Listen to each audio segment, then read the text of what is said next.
right things. They've been very unselfish. They've played hard. They've been connected. And that's what we have to do today if we want to have a chance to advance. And Mass leaves it. Sanford, yes! The price is right in Oklahoma City. That's now 7 miscues here in the first half for Troy. There he is again, folks. And he does not get the bounce, but there's Mast again. On the reload, yes! Turning it over, Frager on the breakaway. That'll do it. The drought is over. Nebraska has their first NCAA tournament victory. That was as loud and vocal of a neutral site game as I have ever played in, and it's amazing. When we went out for the anthem, we had a little monitor in the coach's room, kind of see it filling in. But when I went off the anthem, I got goosebumps, and I got a little emotional just seeing how the fans showed up for us, and they were a huge factor in that thing. When we went on a run, it was definite in there, and just really thankful that we could share this moment with our unbelievable fans. And I promise you, we're going to keep fighting and keep swinging.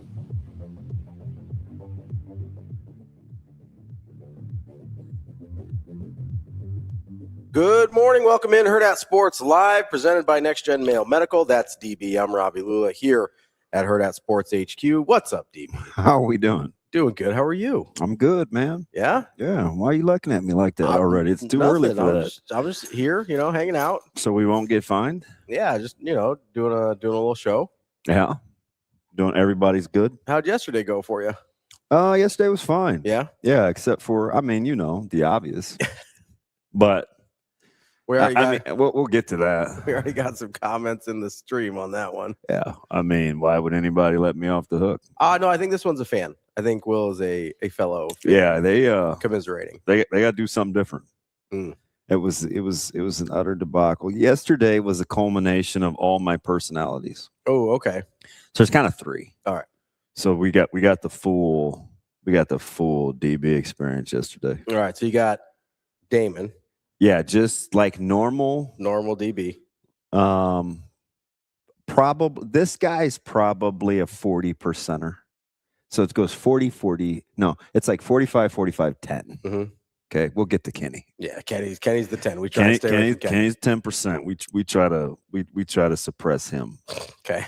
Suppress him. Okay. Pressing. I thought he said suppressing. I'm sorry. All right. Like cough. So there was this euphoria for Nebraska's fans. Yeah. I was super happy for the fans, especially I know a couple that have been Nebraska ball fans over 40 years. Yeah. Like legit 40 years. Some longer, but I'm talking about the people that I have an intimate relationship with. So I'm super happy about those people. Like, for sure. Yes, you got over the hump. Like, I wanted you to be able to experience this in your lifetime. We were the butt of jokes. Like, that's 45% DB. Okay. Then the other 45% is, and you know this guy because you see him a lot. Okay. It's knock it off. We were supposed to win. Yep. Move on to the next game. This isn't anything to celebrate. This ain't no hill for a climber, right? Like, okay. Yep. Let's get on to the next one. Because I said all week, and I respect Suits and all these other guys that were like, nah, man, I'm pushing back on that. Like, we got to get this one. Let's not. We're playing for more than this. This is a good basket. This is a Sweet 16 team. Yeah. Right. So there's that guy. Then there's this little dude that I have to really, really, really, really, really suppress. Yeah. It's the guy that finds cynicism, snark, humor. Like, I genuinely want to watch you squirm and suffer that you're a phony fan. Mm. So you're going to do your best to ingratiate yourself in this and talk about what a great experience it is. Sure. Knowing good and well, that's not how you really feel. Like, it's almost what I want to have happen with football. Like some of these guys and gals will like really struggle at their job if Nebraska football ever gets good. Now, maybe some would call that job security, but I'm like, you're so disingenuous right now. And it drives me up the wall. So that was all the personalities in a row. The easiest one is the one that has joy for the fans, because that's normally who I am, right? I'll do whatever I can Rooting for other you. people. I'm rooting for you. I don't care if you treat me poor. Like I'm gonna champ. I want you to do well. Yeah, right. Like you root for other people. I root for other people.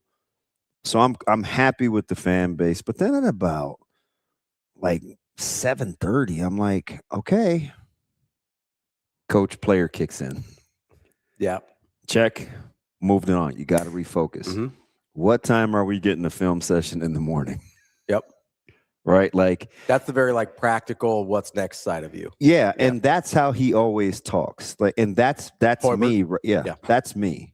That's every day. Right. Yeah. No matter what's going on in my life, whether it's good or bad, I'm like, all right, what's next? I can't stay here. Right. What's the next step? What's One the way or the other? Yep. What's the next step? So like the amount of and I get it. I'm like, okay, as long as it's just the fans, for sure, I'm cool. Yeah. Because they've earned it. Yeah. Right. They deserve it. That's the 45%. Like, do your thing. You just don't want it to seep into the team. I don't at all. For sure.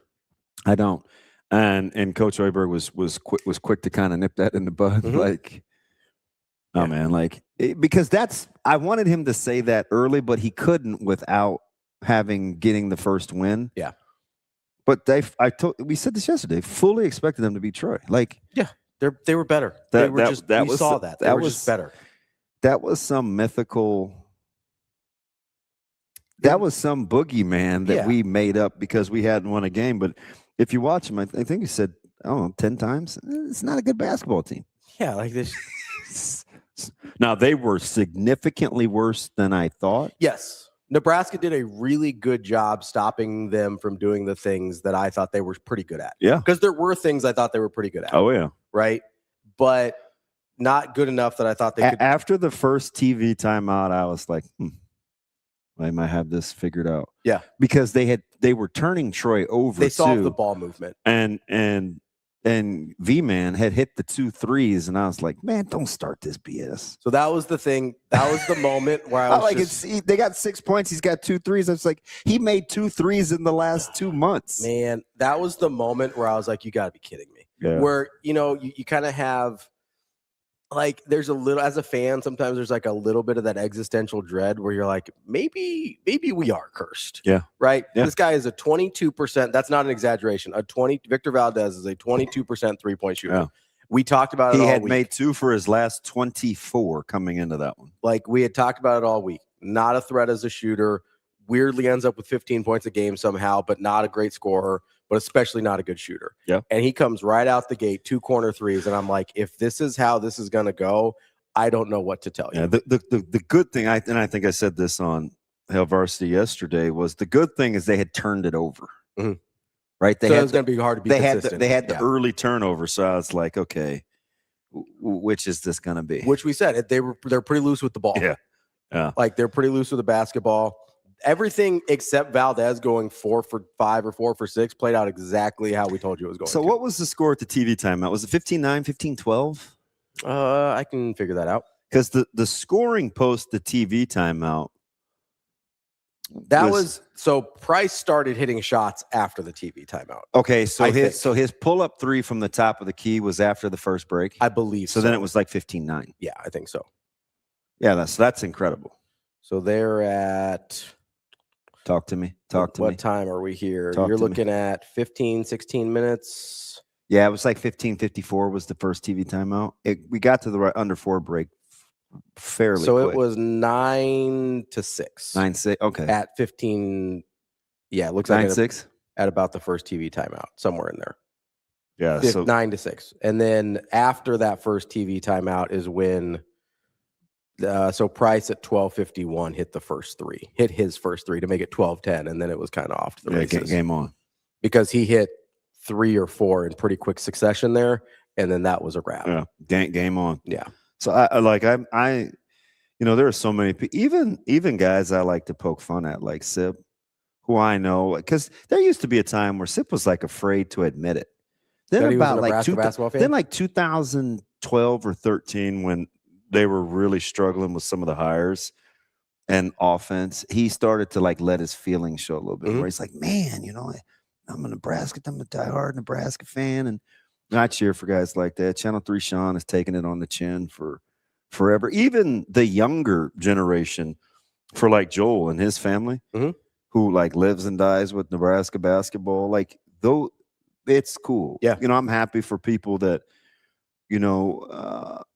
had the opportunity to like experience it for the first time and get that dub. But I quickly was like, I wouldn't say quickly. Like I said, 6:37. I'm like, all right, don't let this trickle in. They're the players. Hey, get them sequestered. Like, let's hunker. That's just that's the absolute coach in me. It's exactly what I would. It's exactly what I would do, because you don't want to trick yourself subconsciously into thinking like you're not done yet. Right. It's just move on. So it's cool. It's like Channel 3 Sean said.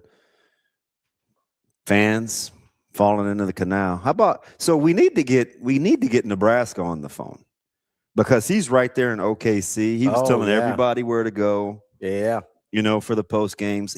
I think he set the over under on people falling into the canal a little low. What did he put it at? I think he said 1. Oh no, it's gotta be more than that. Well, we saw 3 or 4. Yeah. On just social media alone. Just yesterday. Like people just openly jumping in the canal on Canal Street.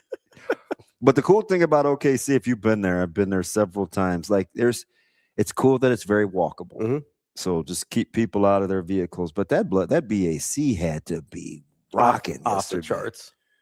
Off the charts. And then there are people leaving today and tomorrow to go down for Saturday. So that's the thing that we hadn't really talked about yet, is there's people that are going to leave after work today or even tomorrow morning, because the game's not till 7:45 now. Yeah. So they moved it so tentatively it was going to be 9. Yeah. But then they slapped Duke at the 9 o'clock spot. So then I kept refreshing, and I was texting my guy that runs Nebraska's basketball account, which, by the way, they're pretty good. Yeah. That like the Nebraska basketball account is sensational. Yeah. And then 7:45 came out, so it was like. So I mean, you could leave here at a reasonable time on Saturday morning. You could leave at 8. I mean, you could leave at like 10. Yeah. Well, it's a 6-hour trip. You get there by 4, you're good. Yeah. Probably. Yeah, I mean, for sure. I need a little more margin for error than that. I mean, you're giving yourself almost 4 hours margin for error there. Am I driving or no? I mean, whoever's driving's driving. Yeah. So I was just like, no, I got you home safe and sound. Very just expeditiously. I am still alive. Change gears like a swerving scat back. It's fine. Did what we had to do. But no, I think you're going to see a ton of people leave today and tomorrow, and whatever it looked like yesterday is going to be even amplified tomorrow. Should I ask our listeners if should I have done this? I'm not going to for later. This is just going to be like a little quick 6-second show you guys, and then I'm going to move out. I have plenty of paint sticks. I have a diehard Nebraska fan. This is Mr. Nebraska City. And obviously I have old school Herbie. If I wouldn't have had the whispering debacle yesterday. Yeah. Which you would have gone. I would have pulled. What do you guys think about this for Troy? Would this have been, is this doing too much? What do you think? Should I put that on an old stick for Troy? They're the Trojans. They are the Trojans. What do you guys think? No? Yes? No? Sorry, I was about to make a different joke that was probably not appropriate. So that's what I wanted to go with. I told you to do it, but I know I'm a little gun shy. I know. It's all right. I was a little gun shy. Where did you get that one? This is the same deal. No, but like why? Like where did that come from? So this was originally going to be USC week when I thought we were pee-pee tucking. Gotcha. Okay. And I never pulled the trigger. Gotcha. So I saved. I mean, you saved it for the other Trojans. It's in their old Rolodex. It's in the old Rolodex.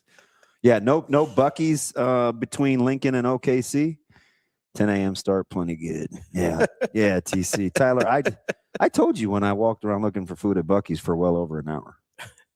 Yeah, you did. Well over an hour. Yeah. Maybe probably closer to 2 than 1. I've been to a Buc-ee's in Texas. Yeah, I didn't care about anything else except what the food was like. I think that's the main kind of draw. Yeah. I think so. They've got the whole, gourmet gas station food experience. Oh, you know what I left in my car? So my ace, he brought me, he's kind of listening to the show, except he really only likes the first hour. I actually have a lot of people that tell me that because he thinks that they can get sports anywhere, and I'm like, no, I'm like, we still cover sports differently. Yeah. Like it's not just reading box scores and stats. He's like, yeah, well, yeah, well, yeah, I kind of like the personalities better, more like life stories. So I was talking to him the other day when we went to have lunch, and he was concerned that I didn't have turf or grass to go touch other than the golf thing, which is outside the studio. So he brought me some AstroTurf, old Nebraska AstroTurf. It's from 84 to 92. Okay. I'm going to bring it in. It's just like a little 3-inch by 3-inch cut piece of the turf. Yeah. I want you to just rub it on your, no, somebody's probably spat on it or something, but I just want you to like rub it on your face and then see what that's like. 6 of these scars on my legs are from that first year. Turf. Yeah, man, falling on concrete. So I'm going to bring it in so I can touch it. Okay. That way when we have Rico back in studio with an open mic, I'll have something I can touch. Is there any way, I don't want to get too picky here, but like just from a vibe standpoint, is there any way we could get some AstroTurf from like the next section of Nebraska? Oh, I'm sure he has it. I don't know if he wants to part with it, though. Like, can we maybe just he has has memorabilia upon memorabilia. Like 93 to 97 would be a good vibe if you got that AstroTurf. Yeah. He gave me the press. What's the thing you get before you go to a game and they hand them out to you? The media guide? It's for the fans. Oh, program. He gave me a program from my first start, and Trev's on the cover. And Trev looks sweet too in his gear. For a Cedar Falls guy, he had drip. Like Trev had drip. But anyway, we needed to do something. He gave me the program from Texas Tech start. Okay. And the game ticket. Very cool. Yeah. Yeah, that's awesome. How about that? Yeah. I don't know how he gets his hands on it. I've got a couple random I've just acquired over the years, a couple random Nebraska. I've got like a 1982 Nebraska program. How much money did people used to spend on programs though? This thing is like a small booklet. Yeah, it's like a magazine. And it's color, it's thick. Yeah. I'm like, they're pretty nice. They're way nice. Yeah. Look like a Sports Illustrated. They do. Yeah. They look like a full-on magazine. They're pretty cool. I'm like, this must be when times were good. Well, back when post-Reaganomics, back when print was rolling. Yeah, that's that. You're right about that. Do you like my quarters? I do. That's a nice one. I was trying to figure out. I don't have that one. Yeah, I think he gave this to me on a humbug. Yeah. So I was like, you know what? Why not today? I almost wore my blue one today, so I'm glad I didn't. I thought you would because it's been 2 weeks. Yeah. So I left it hanging. So yeah, that's why I had just taken it out of the dryer too, and I was like, if we look like twins, I'm gonna lose it. Because I wore my T-shirt last week. Yeah. And so I was like, I should go back to the quarter zip today. But then I was a little scared that you might wear one, so I bailed out. I'll wear mine Monday. I know, KP. Like he was extra drippy. I should go. I might have taken it inside, but I do have the AstroTurf. I may get it on break. Depends on how long until you kick me out. How long you gonna let me stay today? As long as you want to stay, DB. Thank you. I'm trying. I had to really. I was rubbing my ears the whole way over, listening to music. I'm like, don't melt down over Hubert Davis. Don't melt down over Hubert Davis. I get out of the car and I said to Shane, you get that clip? Hubert Davis flipping sucks. And I was like, shoot, that didn't take long. I didn't make it through the double doors.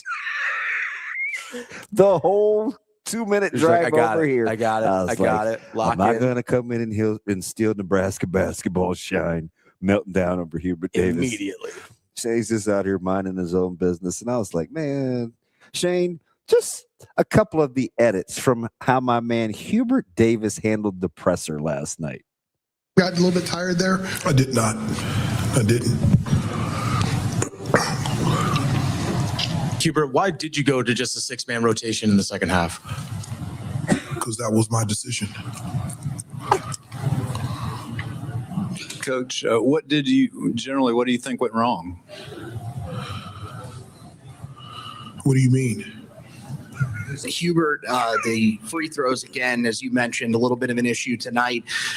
Why do you think that was such an issue for your team throughout the season? That's a great question. I mean, we work on them, and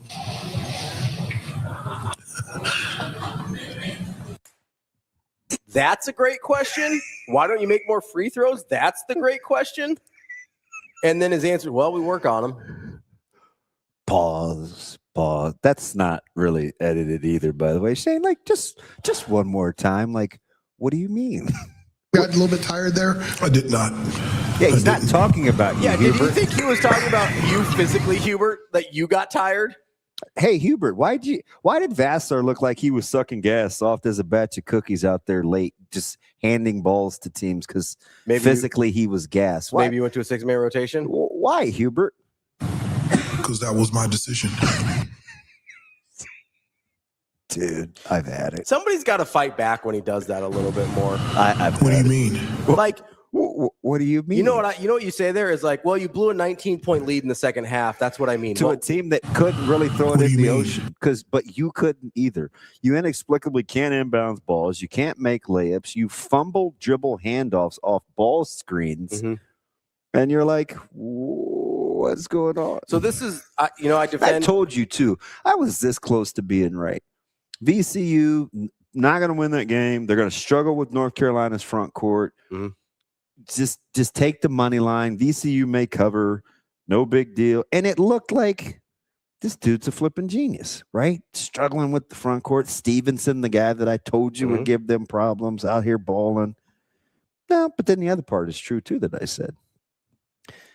Vassar and some of these guys occasionally look like they couldn't care less. Yes. Here's a ball for you. Here's a ball for you.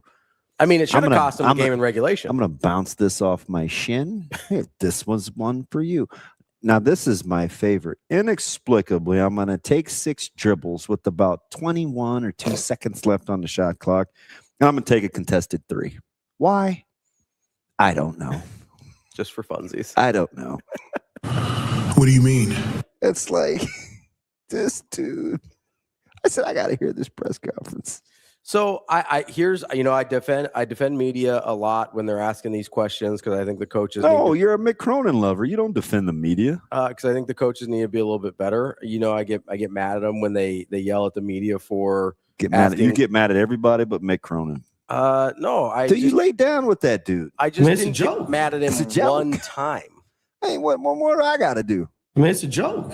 I have 550. I mean, I win. Not bad. It's a joke. It's pretty simple. I win. No, we're not. No, we're Google not. me. We're not doing Kurt right now. We're talking about Mick.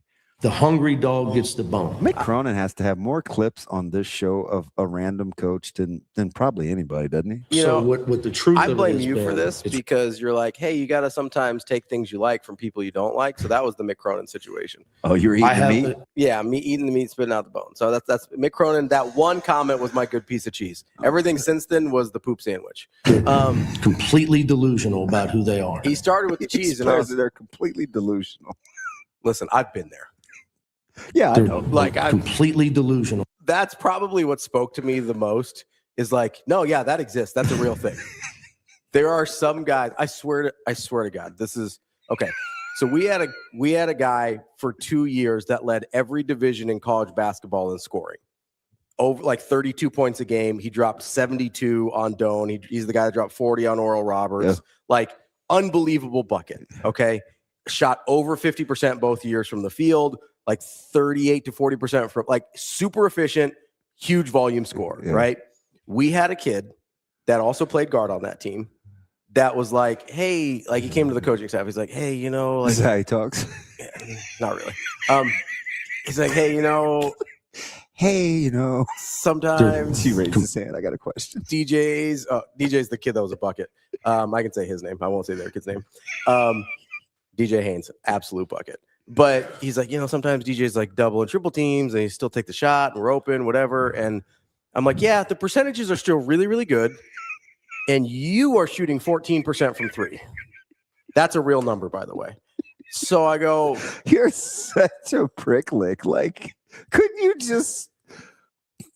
And so I'm like, no, but to my point is Mick Cronin is right. Sometimes players are completely delusional about who they are and about what's happening around them. Right. So like, gotta have this where it's like, hey man, what if he would have said, but I never get to shoot it when he's tripled. I'll be wide open. No, he was always wide open. He was always wide open because he was shooting 14% from 3, and that was on the scouting report. I mean, it's a joke. And literally everybody was just going to double and triple team DJ. Like that was so I agree with Mick Cronin there. Sometimes players are completely delusional about who they are. So can I say something? Completely delusional. If you know that, speaking of, do you know what Nebraska shot from 3? Yesterday? Yeah. It wasn't crazy. Let me work backwards. Yeah. Do you know what Price Sanford shot from 3? 7 for 13? 7 for 12. 7 for 12. 7 for 13 from the field. 7 of 13 from the field. Okay. What did everybody not named Price shoot from 3 yesterday? I think it was like 3 for 16. So is that right? 10 for 29? 7 for 27. They made 14 threes. They were 14 of 39. Okay. Price shot 7 of 12. Is that? I mean, it's not a good shooting performance from everybody else. Except for Frager didn't shoot the ball well. Who's my other X factor? Sam went like 1 for 1. Sam was goose egg. Sam made one. Sam did not. Kale made one. Kale made one in the corner. Yeah. Yep. Okay. Kale had the corner 3. Kale was one of one. Correct. Berke. He made one. He did make one. You said, Berke, just make my 3. And I was like, no, Ravi, don't shoot that 3. Coach, man, I'm open. Just make that 3. Yeah, your boy got one yesterday. 1 of 2. He raised his average. He did. I gotta give Berke some credit here. Yeah, man. Because give him his due. Was it after the first dunk? No, it has nothing to do with offense. The job that he did on Dowd was phenomenal. Incredible. So phenomenal. I think Greg was kind of ho hum, and I get it. He'd probably done more. He's what he say? He's his 5th or 6th one. Mm-hmm. I wanted to push back a little bit on Buchengel's ability, like the perception of his athleticism. Mm-hmm. You know, because he was like, you know, guard and Dowd, and I was like, I don't know, man. Like Berke's pretty good. He's deceptively long. Yeah. And he pretty much guards 2 through 5. Yes. I didn't think that was going to be a problem. And Dowd wasn't an off the bounce guy. He's a movement guy. Yes. A lot of cutting. Yeah, he's moving. If he's on the off the bounce at all from the post. Berke balled yesterday. He did a very, very good job defensively on Dowd because Dowd's their best player overall. And so the job that Berke did on Dowd was phenomenal. And he rebounded at a high level as well, which is important when you're guarding Dowd. He had 9 rebounds yesterday. You know what's funny when you look at, if you're just a box score guy and you listen to talk radio, you're like, man, they hyped up this Dowd. That dude sucks. No, he was averaging 15 and 10. He's really good. He had been pretty good. And the shot selection's a little questionable sometimes. Well, he didn't think he was going to go one after you. I mean on the year. He started pressing. Yeah, I mean on the year because he couldn't. No, he couldn't throw in the ocean. I mean, so 1 of 11 was like 6 from 3. I think he had a bad day. The sphincter just started to get. And honestly, super pucker. He's not generally trying to shoot 6 threes. I didn't understand that. So he did early in the year a couple times when they were all hoisting. And remember, they got off of that. But like later in the year when they were good, he was taking like maybe 2 or 3 a game. Like he wasn't hoisting 6 a game. So I think that was a result of Buchengel's defense where Valdez made 4 threes. I know. It's the one thing that just wasn't exactly how we said it was going to play out. I think the 46 points though was sensational because I had them pegged mid-60s to. Yeah, I thought I thought their ball movement would cause Nebraska more problems than it did. The 40. I'm like, and I was really pleased with how Nebraska handled all the different defenses they threw at them. Yeah, when they threw the zones at them and stuff, just junky. Yeah, but then they started. Then it looked like a scramble drill. Yes. Well, so that's the problem is so they'll go a couple of traditional zones, but then they run sort of a weird matchup 1-2 where they're just scrambling all over the place. Yeah. And Nebraska was moving the ball well enough that was a bad idea because that's how Price ended up just naked on some of those. So how are, before we get to the recap of the games, how are our brackets? Oh, mine's very bad. How are you so bad at this? I don't know. I pick too many upsets usually. So who are you? I think I'm just Ravi's bracket. Some of these names, you guys, I don't even know if any of us can be friends. So I missed. So first place, 150 points right now, just day one. Mm-hmm. Twitter, he's at @Ford_McD29. We got Groundhog Squad 21. We have I'm going to Jose's. I'm going to lose picks 3. So the people tied for first all have Duke. Mm-hmm. Third place has Duke. I love Ronnie. Ravi loves Dan Hurley. Mm-hmm. He's in third place. Florida guy. He's got winner. That's just his bracket. And we have @Reiner's picks. There's a healthy tie for third. A lot of 13 out of, was it 14 out of 14 out of 16? Is that us? Yeah. DB's Q Whisperer. That's a terrible name. You had to fill out your bracket after 8:00 yesterday. Then it drops all the way down to 10th place with 130. Yeah. So there's a traffic jam at 140 points. And then a huge traffic jam at 130. 130. Yep. That's initial thoughts. That's low key funny. Yeah. Initial thoughts has Duke. First try has Arizona. A lot more Arizonas than not. So of the front page of the leaderboard, not a ton of Arizonas. 1, 2, 3, 4, 5, 6, 6 Arizonas. A lot of Dukes. Yeah. How about only 4 Floridas? That's a little surprising. You think there'd be more? Yeah. Especially coming off the win last year. Maybe people just assume they're not going to go back to back, but I would assume there have been more Floridas. Did you listen to, I know you're going to say no because you're not a big press conference guy. Did you hear Shire yesterday? I thought he was. Oh, I heard him say that he got out coached by Jerry Mack. I typically don't like a lot of the deflections. He, in the moment for what it was, because those are the hard ones when your team almost gets beat. He was sensational. Yeah. Oh, he was like, he's like, look, man, it's got to be a wake-up call. I got out-coached. Our team wasn't ready to play. Their team was ready to play. And he just kind of went into this. But then he gave him a little sugar, too. He's like the resiliency and the resolve. Sure. Like, that's a place we haven't really had to go. And so to kind of do it on this stage. And it was choppy doing it. Yeah. It wasn't like they just caught fire and they had to grind. So if you can get them there. Yeah. Like, who's the guy? That's the question. Like that back, it is, and I mean, I'm not shocked, but they've just been able to get it to Boozer, get him a ball screen, go to work. Like having to initiate offense is tough. That was tough for them yesterday. Yeah, but how about Lil Boozer, twin? Yeah, to be sitting almost all year, chilling, behind Caleb. Like, I think that's his third or fourth double. So what did he end up with yesterday? I think he had like 16. A quiet 16, but 16. Yeah, that is. I wouldn't have guessed that. I think I might be wrong. So Caden had 19. 19? Okay. Yeah, 9 of 16 from the field. Well, I mean, pretty good day. 5 assists, no turnovers. Like that's I was going to say he took care of the ball. Yeah. Yeah. For a team that almost lost to Siena, that was down 13 in the second half and didn't take the. I'm talking about minutes, Kobe. Like he does too much. Like I think he tries to be an a-hole on purpose.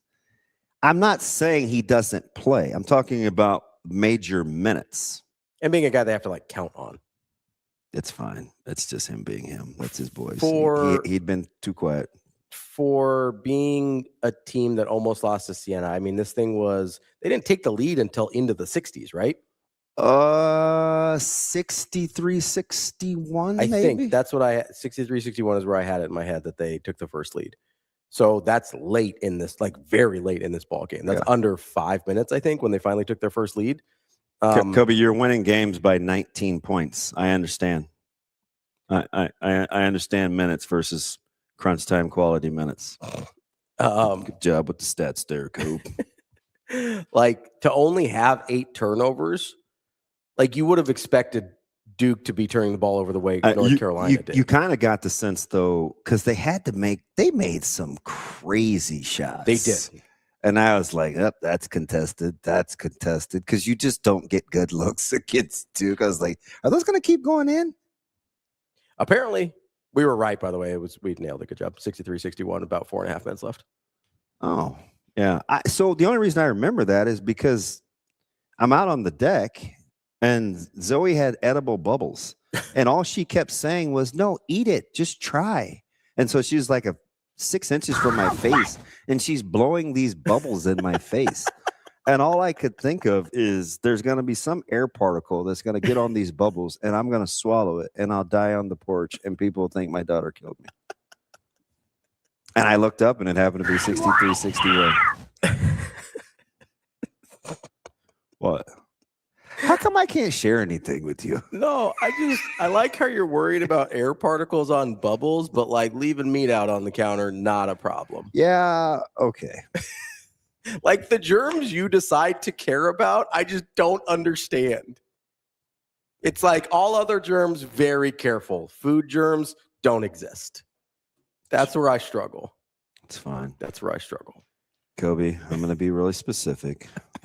Handling the ball in crunch time. Handling the ball in crunch time. Handling the ball in crunch time.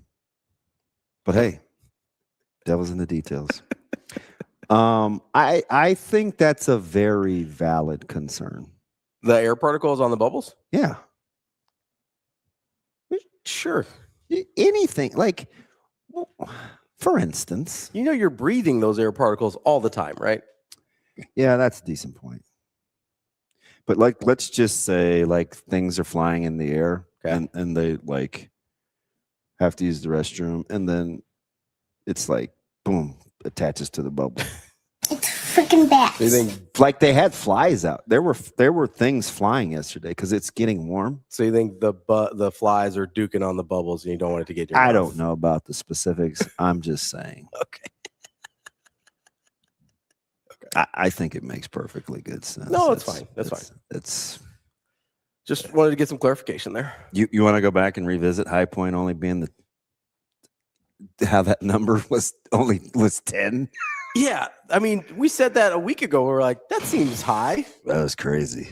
That seems, I mean, I ended up picking Wisconsin, but I was like, 10 is a lot. So you know what I didn't realize? What's that? I didn't realize Nick Boyd was so unlikable. Oh, people don't like him?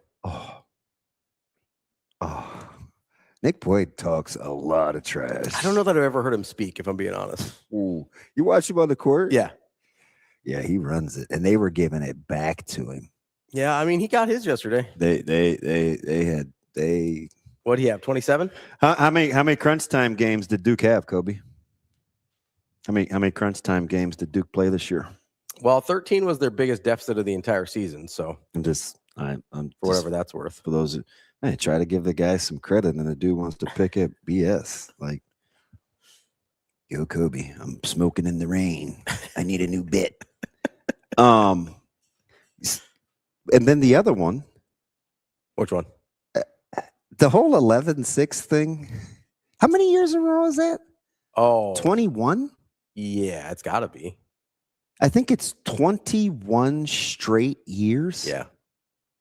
I mean, I would rather be if I'm a 6 seed, I think I would rather UVA again, a game where he had like 16 points and a few turnovers and handled it late. Yeah. I think I would rather be I'd definitely rather be a 7 than a 6, I think. Well, it's turning out. So we were off. It wasn't a 2 versus a 3. It was a 4 to a 5. Yes. I think was the gap. Yep. Yeah. Was the big seed line. So I think we decided that after the bracket came out, right? Because we looked at it and we go, I don't love any of the 13s. The 12s are scary. Even, I mean, McNeese gave Vanderbilt all they could handle yesterday as well. So that's just a bet. So I don't know. Did you see what's the early Vandy line? 2.5? Yeah, Vandy's a 2.5 point favorite. Yeah. So McNeese would have been a bad matchup for a lot of teams. Between them and Kennesaw State, it was like, yeah. Remember when I went through the whole Wright State, Cal Baptist, when I thought Nebraska was going to be a 3, and I was like trying to pick the 14s that I wanted to play.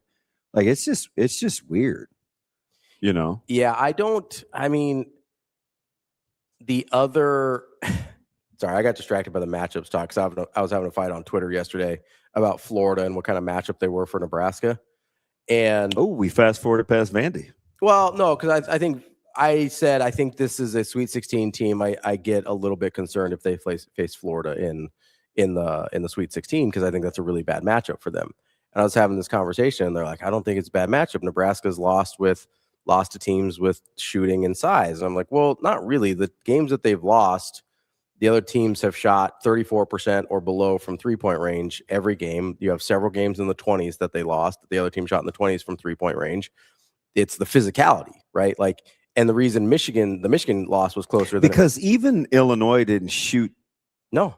Didn't shoot lights out. Like, I think we talked about Illinois only shooting like 34% from 3 that game or something. I don't even think they were at 34. 34 was the highest. Okay, so to your point. So, and honestly, and they were Did like, you see Mirkovich yesterday? Yeah. They were like, well, Michigan's big. And I was like, yeah, Michigan's not that physical though. Like, Michigan doesn't always play as big as they are, right? Florida is big, athletic, and physical. Florida's a bad matchup. And they're like, well, they don't really shoot it that well. I was like, I don't think they have to. Yeah. Right. And so I'm having this argument about like Florida being a bad matchup for Nebraska. And they kept bringing up like, hey, if they shoot at a certain point. Corn Raider's been saying this. If he's right. The thing I said it's about like the third time he said this. The thing I said about Iowa that would be and Florida is Iowa is going to give themselves a chance to be in it, just stylistically. Like it's low possession games. They're going to keep it relatively close. If Bennett Sturts can catch a heater or something, like he likes this stage. He does. And those are the types of teams number ones don't want to play, that are just going to keep it. Like most number ones, if you scrappy 9s. No, like if you get into scrappy 8, 9s. If you get into like most number ones are really highly seeded teams. If you get into just like hey, let's just try and shoot this thing out, even if that's not really the one style, talent wise, that's probably not going to go well for you. But if you're a team like Iowa that can just grind it out and you've got a guy that can kind of go against anybody like Sturts can, like that's a tough match. Like that's not a 1-9 you want to deal with. Going to be limited possessions. I mean, you got that, right? The limited possessions is the biggest thing, right? And the only thing that I think Florida could do in that situation, and it's a thing I think they could do against Nebraska also, is the offensive rebounds, where you create extra possessions out of thin air, basically. That's a huge problem if you're Iowa, if you can't keep them off the offensive boards. Were you more or less, obviously, you're probably less encouraged after watching Gonzaga yesterday, right? Kind of schlepped through that. Kennesaw was weird. I don't have. That's how Gonzaga's backcourt they're kind of is, grindy.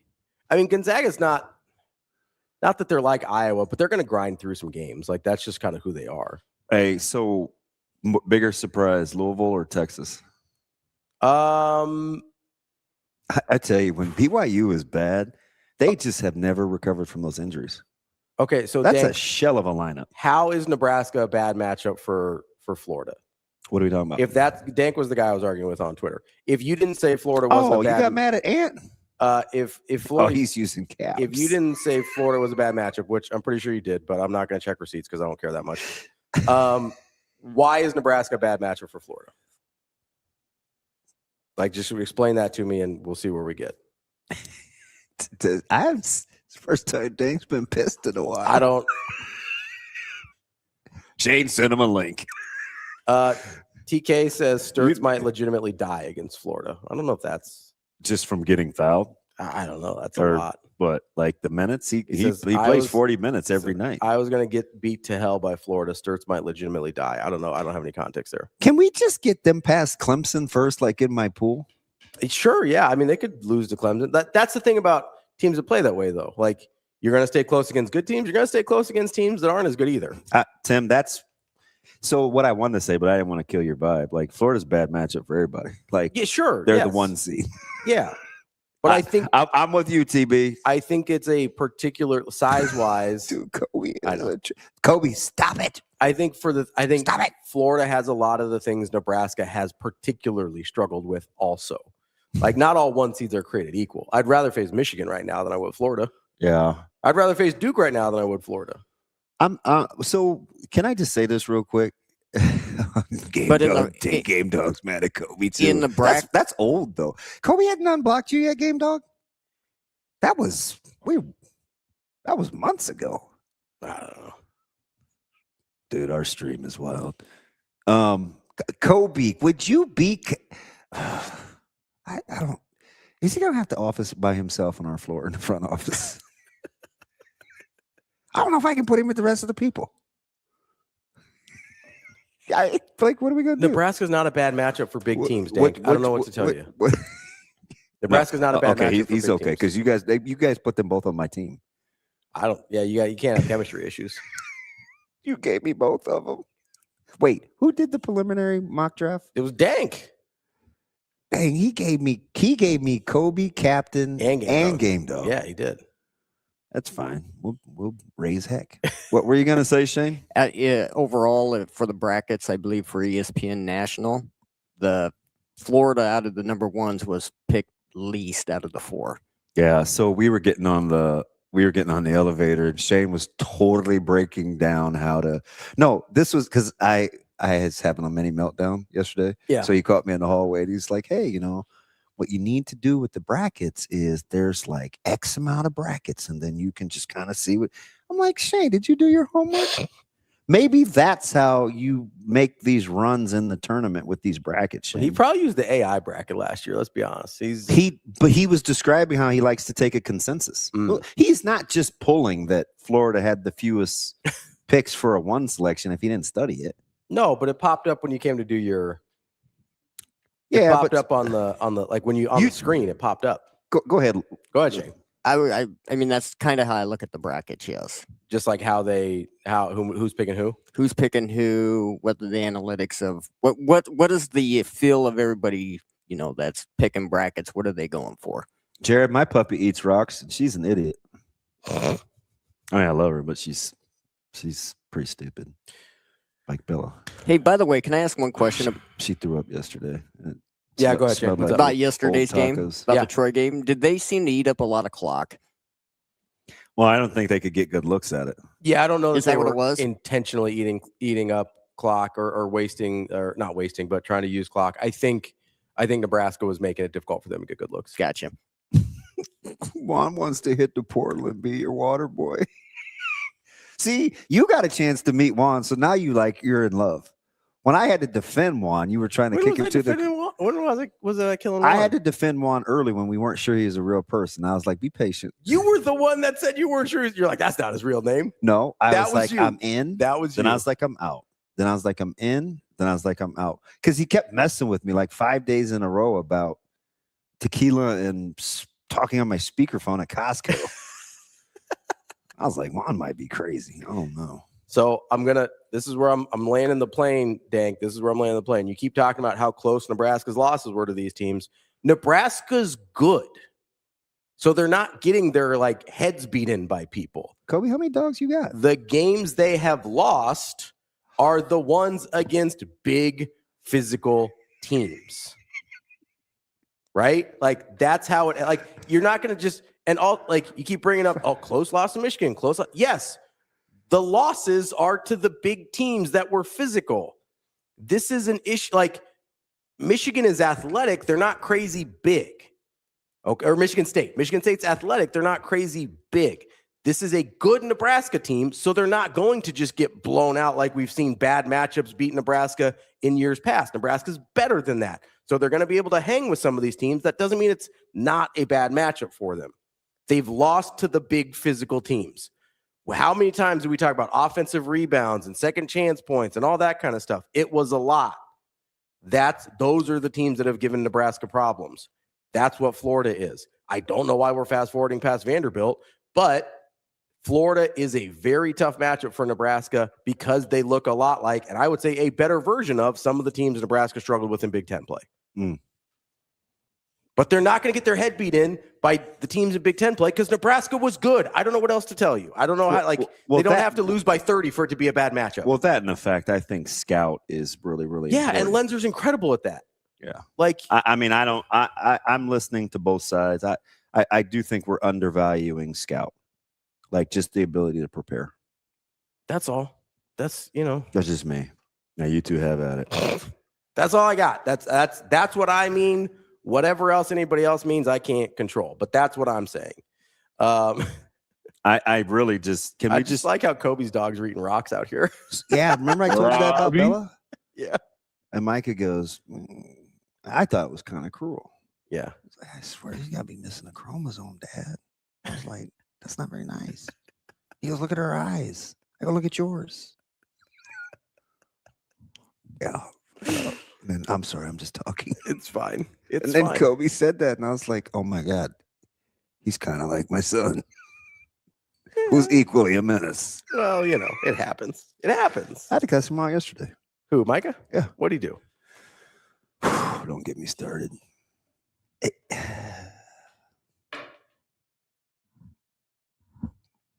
Jack, I would agree. Vandy gives Nebraska issues or gives other teams issues for different reasons.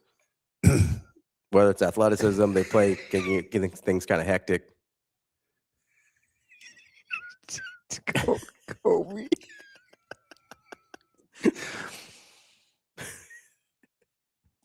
Stick around, Big Red Gun. I know it gets nutty in here. You just gotta ride the wave.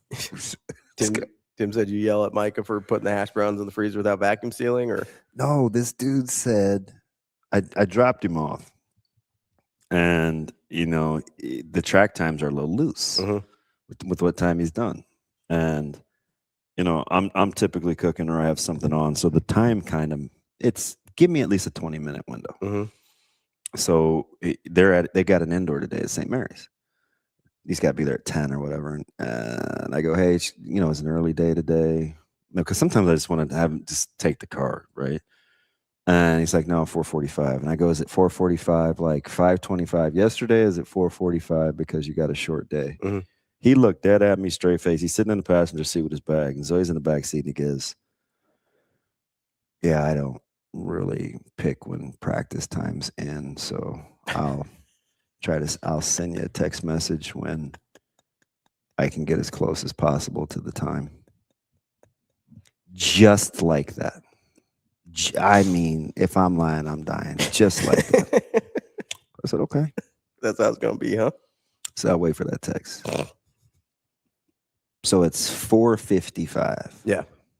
What time did he guesstimate? 4:45. But then said he would text, right? Yeah. It's 4:55. I'm on 90th and Center. He says, he calls. He goes, are you close? I said, yeah, I'm on 90th and Center. I go, I'll be right there. Dude comes strolling out at 5:15. I said, what happened to the text? I don't, I didn't send it? Well, if you were coming at 4:45, we just should have been good. You have to do the woo-saw a little bit. No. I hate to say this, but I keep the refrigerator magnet on my for Department of Child Endangerment. I give him the number. This dude's sitting right next to me. I said, Michael, as sure as I'm sitting here, I will punch you dead in your face. And you'll go to sleep, and when you wake up, you're going to be wondering why you talk to me like that. I had to catch myself. I said, who do you think you are? Yeah, dinner was very tense. I mean, in like 10 years, you're going to think it's his delivery, though. You hear him on the phone all the time. I put him on speaker. I mean, I've talked to him. I know. Bad dad, man. I don't know. Look, Sasha's losing her mind. You know what it's like, right? The 30-minute window, like, what are we doing? Yeah. You know what, Aiden? It's like It's so he looked at me like that was on me. Okay. Like, hey, you just been here at 4:45, like we talked about. TK, he's definitely your son. He's Kenny. Yeah, he's half your personality. Yeah, Caleb's the other half. TK, I've got no qualms. He comes with that. by it honestly. He comes by that part of it honestly. Yeah. For sure. Coming up on the show today, we got Tim Verghese from Inside Nebraska here in just a few minutes.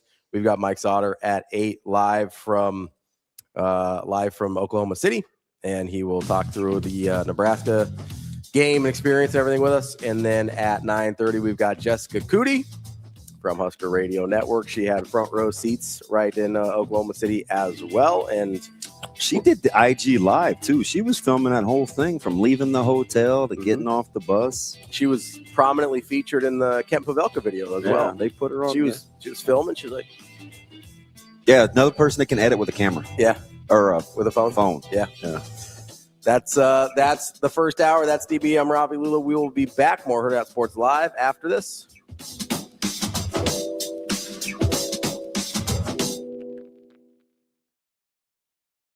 March into savings at Edwards Nissan. Lease the 2026 Nissan Rogue Platinum starting at just $339 a month. A premium ride at an unbeatable price. Drive away with more this spring. Or save $2,650 on the 2026 Nissan Pathfinder. Plus, finance at just 2.9% for 72 months. Don't wait. March into savings right now at Edwards Nissan. It pays to make the drive to Edwards Nissan.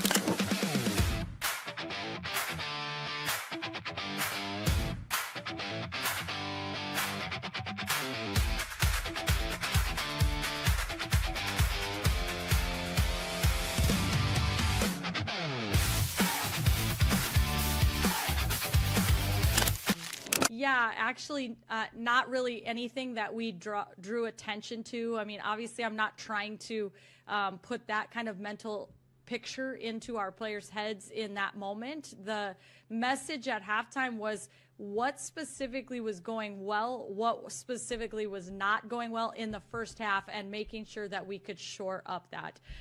We had a good start to the third quarter. They took a timeout in the timeout huddle. The message was do not be satisfied with that run. And I think just being able to make those types of subtle comments maybe they could understand. You know, we've been through the fire in the Big Ten Conference. We've seen almost every situation, including what happened in our conference tournament games. So all of those things have taught us lessons to get us to where we are right now.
Welcome to Hurrdat Sports Live.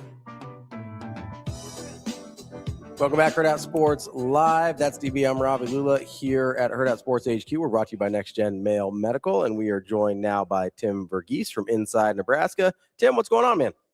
Hey, how we doing, guys? Oh, no volume. Do you want to touch my turf? Yeah, what do we got here? Is that rough? Yeah, that Oh, doesn't y'all seem have me? great to fall on. I don't like that. TV, you there, buddy? Yeah, you got me? Oh, Timmy. Timmy. Hello, Tim. I don't know what's going on here. Shane just kicked him out.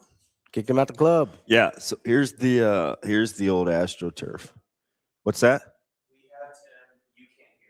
Oh, okay. He gets so mad. I mean, Austin, you need to practice kindness. He's not a very nice person. Do you like it? I do. Let me Rub it the wrong way. Can I touch it? Can I have it? Yeah. Here.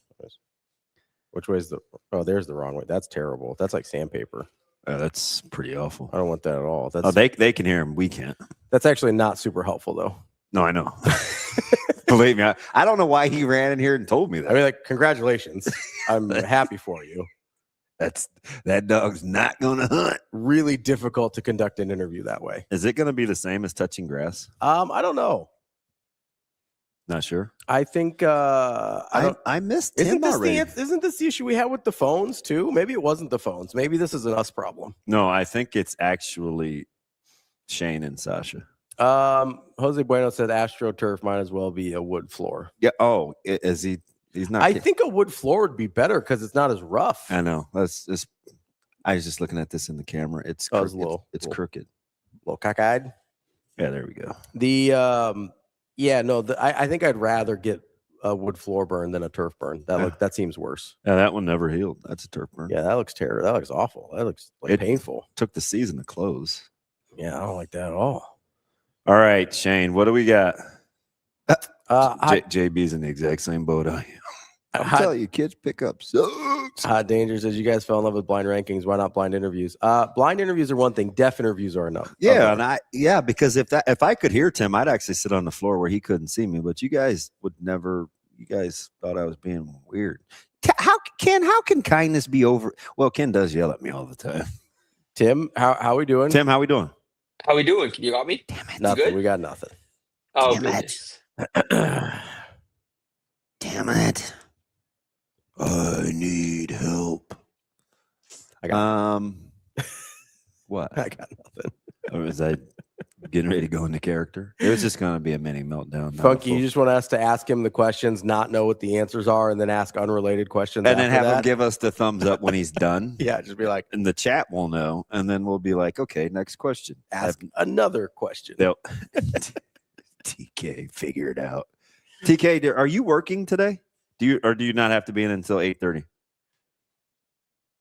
I don't know. I don't know what time his day starts. Usually about 8:30. Yeah. Yeah. I love so you guys can't see this behind the scenes, and there's another basketball game I want to ask you about today. But to watch Sasha and Shane collab back there, I would love to be a fly on the wall because Sasha has the patience of a cricket, and Shane is easily offended. I just want to hear it. So it says, Sasha said, unless we restart the computer, there's nothing we can do during the show. Does that mean we're not going to have any guests? Wait, how does that happen?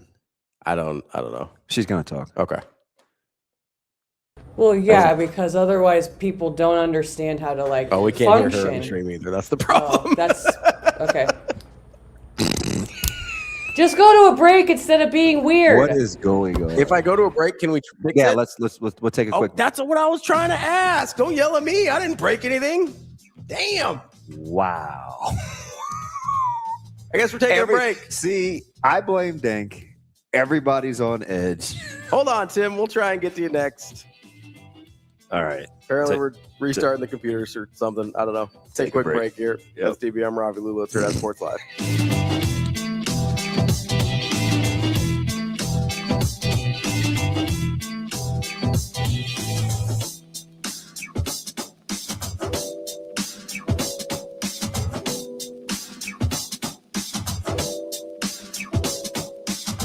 March into savings with Edwards Kia's March Mania lease special.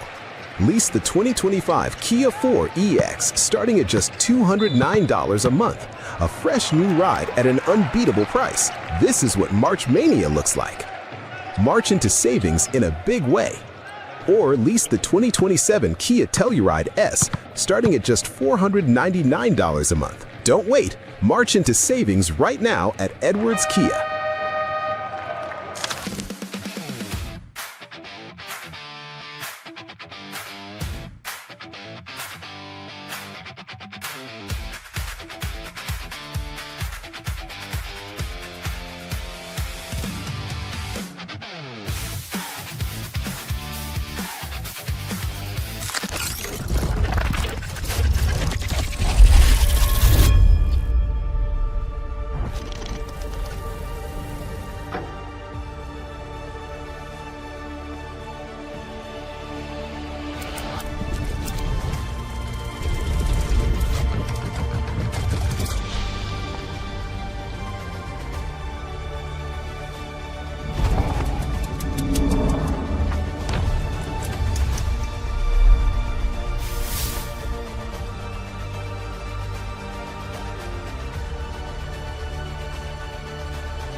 How gratifying is it transferring back to Nebraska and this all coming to fruition? No doubt. I mean, this is the biggest reason why I wanted to come back. Me and Coach was talking, when I hit the portal, when I first got to campus, we was like, he was confident in this team that we built in this summer. And we kind of knew from the summer how we just gelled together. And I said, it's been a goal for us since the start, and it just feels amazing. And what do you think this team proved to the country? I think we've been proved ourselves. At the beginning of the year with a 20-0 start. I mean, obviously we had some tough losses against really great teams. I think all quad ones. So I think that's what kind of let people just fall off our wagon. But it's not about what other people think. It's just all of us. Just sticking together. I'm just so happy for this group.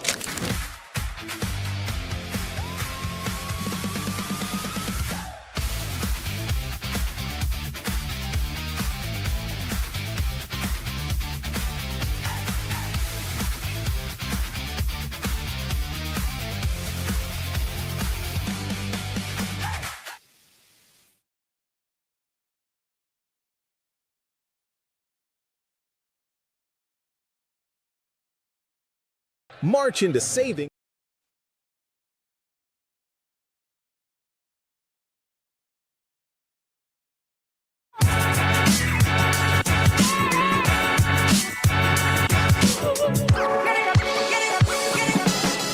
You're listening to Hurrdat Sports Live. Welcome back, Hurrdat Sports Live. That's DB. I'm Ravi, Lulla. We are crossing our fingers. Tim, what's going on, buddy? How we doing? Yeah, there we go. Hey, if all else fails, unplug and plug it back in. True. It's the first advice you get from IT is like, have you tried restarting it? And that worked, I think. So that's good. Tim, how we doing today? Not bad. How are we? We're good. Little euphoria from Nebraska basketball. Unfortunately, it is 8:10, and Hubert Davis still has a job in North Carolina. So I'm taking the good with the bad, man. Are you a March Madness person? Yeah, I had the games on yesterday. Again, I've admittedly I'm not plugged in on the national basketball scene throughout the year. I check in when I can, but yeah, I definitely plug in for all of this. Yeah, what was going on at the end of that North Carolina?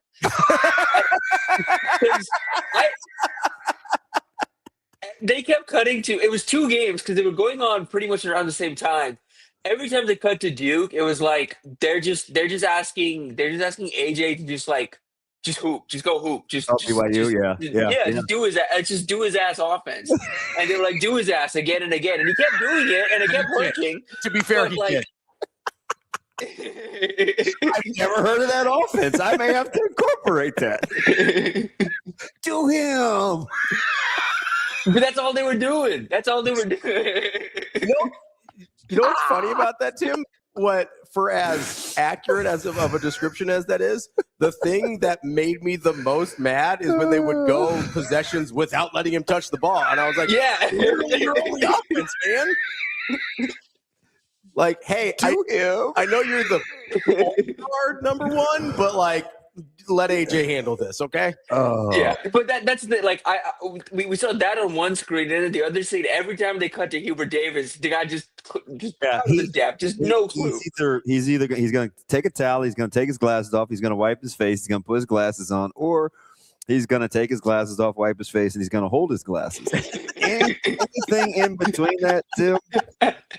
Nothing's happening. I'm just telling you, inexplicably, I don't know if he can control the fact that Carolina thought that they were playing soccer and just kicking balls off their shins and didn't want to use their hands to catch passes and stuff like that. But outside of that, he had a couple of epic press conference sound bites where, one of the reporters asked him why he went to a 6-man rotation because clearly his team was gassed. And he said, "That's my decision." Oh, no, he said because I felt like it. Yeah. I felt like it. He's like, that's and then the other one was what happened at the end of the game, and he goes, "What do you mean? What do you mean?" Head dog serious, Tim. So your guess is as good as mine at what happened. Tim, I know you don't ask a ton of questions in press conferences. I hear you in there every once in a while, but have you ever gotten into a situation where you just wanted to really that reporter kind of just needs to hold his feet to the fire, right? And be like, blowing the 19-point lead in the second half. The turnovers and lack of execution down the stretch. I was like, what? I would just list all the, I want them to list all the things that went wrong. Be like, what do I mean? This is what I mean. Hang on, TV. Let him hear. Shane, do you have that clip ready? Tim, if you're the reporter, if you're in this interview, listen to this. Got a little bit tired there. I did not. I didn't. Hubert, why did you go to just a 6-man rotation in the second half? Because that was my decision. Coach, what do you think went wrong? What do you mean? Okay. Yeah. No, you have to press it just off the fact that he paused. How are you handling that? No, you have to press on that just off the fact that he paused. Clearly, obviously something went wrong, but the fact that he paused and he said, "What do you mean?" What do you mean? That's gonna forever make the soundbite archives, and I'm gonna hate laugh every time Shane plays it because I know what it's about. But do you Ravi's upset that usually he's a coach lover and he's constantly defending these guys, grabbing the podium and saying whatever they want to. But now he wants Hubert's feet held to the fire. He just doesn't understand. You're like Hubert out here just fibbing. Not even telling the truth. Fibonacci. No, but I don't know. I've always thought it's interesting in those in those situations when you have a coach who in those doesn't want to open up in that way. I don't necessarily know if there is a question that can get them to open up. You can ask however many follow-ups you want, but there's some people that are just going to stay guarded, and that's fine. That is completely okay. Especially in a situation like this. What are the odds North Carolina media that doesn't cover? It's not their local guys, but it's a national brand. But how those NCAA pressers are. Yeah, and I do wonder, how worth it is pushing for the question here when, okay, when's the next time, or is this North Carolina media group going to have to deal with Hubert Davis again, or is this it? Is this the last? This is probably it, He ain't gonna be here, so I might as well cook him. Yeah. Now I could see that. Yeah, I don't know. I was thinking about that though, because the way that like I didn't watch Burn, but like just the way it was talked about, like if that had happened at like Kentucky, the Discord, and maybe it's just because Kentucky's a little more of an online fan base, it feels like, but like I feel like the discourse online would have been like Mark Pope would have been had his feet held to the fire if that happened to him last night. Oh, I mean, can you imagine if Calipari gave an answer like that back when he was at that? Oh yeah. Openly combative with Calipari, and they probably miss him now. I'm just saying. A little bit, yeah. All right, TV. Let me ask you: with Huddle's bringing their event back, Nebraska's trying to ramp up for the recruiting for the spring game. Do you get this? We forget what this event did last year, right? Because I think Corey Hadley Jr. was in this deal. Juju Johnson, Ahmad, Juju Hudson. Johnson, Albert Simeon, Mark Matthews. Like, yeah, it was a good group. So, do we have a good comp? Hudson Part 2, maybe Cooper Terwilliger. Like, what's a good comp for what the Huddle event could do this year? Yeah, it's like last year. I think the goal of this event is, I mean, I'm expecting a good group of 27s in town, independent of this event. I do think this is going to help Nebraska get some of these 27 targets they want a shot at back in town, because Huddle's covering the travel and all of that and whatever, but or helping get these guys into town. But really what it is like last year is this is setting Nebraska up for the next cycle. So with some of these top 28s, you're going to have a chance to get ahead. And this year, I mean, the early two like headliners we know of, we're expecting a visitor list here shortly. Should have it this weekend, if not later today. But the headliners we're expecting, already are Giovanni Tuggle, the number 1 safety in the 2028 class. This is going to be his second visit. He was actually on campus in the fall.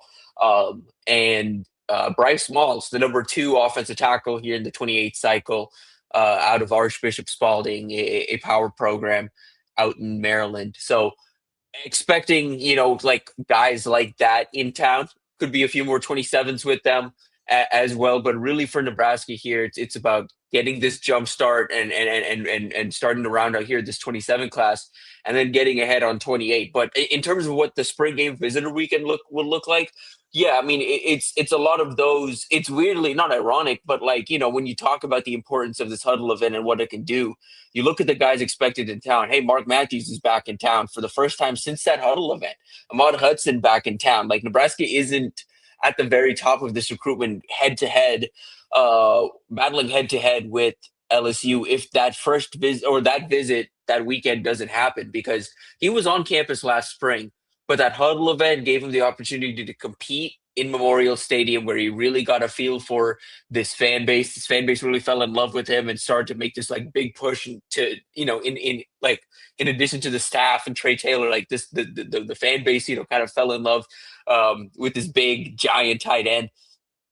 But then that weekend was the first time he really met with Fred Hoiberg, and he really got the chance to meet with the basketball staff, and both sides got to really see how serious he was about playing both sports. And it gave Nebraska kind of this early opportunity to jump out ahead in this basketball recruitment. It took them a couple of weeks for them, I think, after that to offer, but they got that opportunity off that weekend in that recruitment with Mark Matthews. They earned some early staying power off that weekend in town. He is yet to return, and the next time he's going to return is going to be next weekend, tentatively.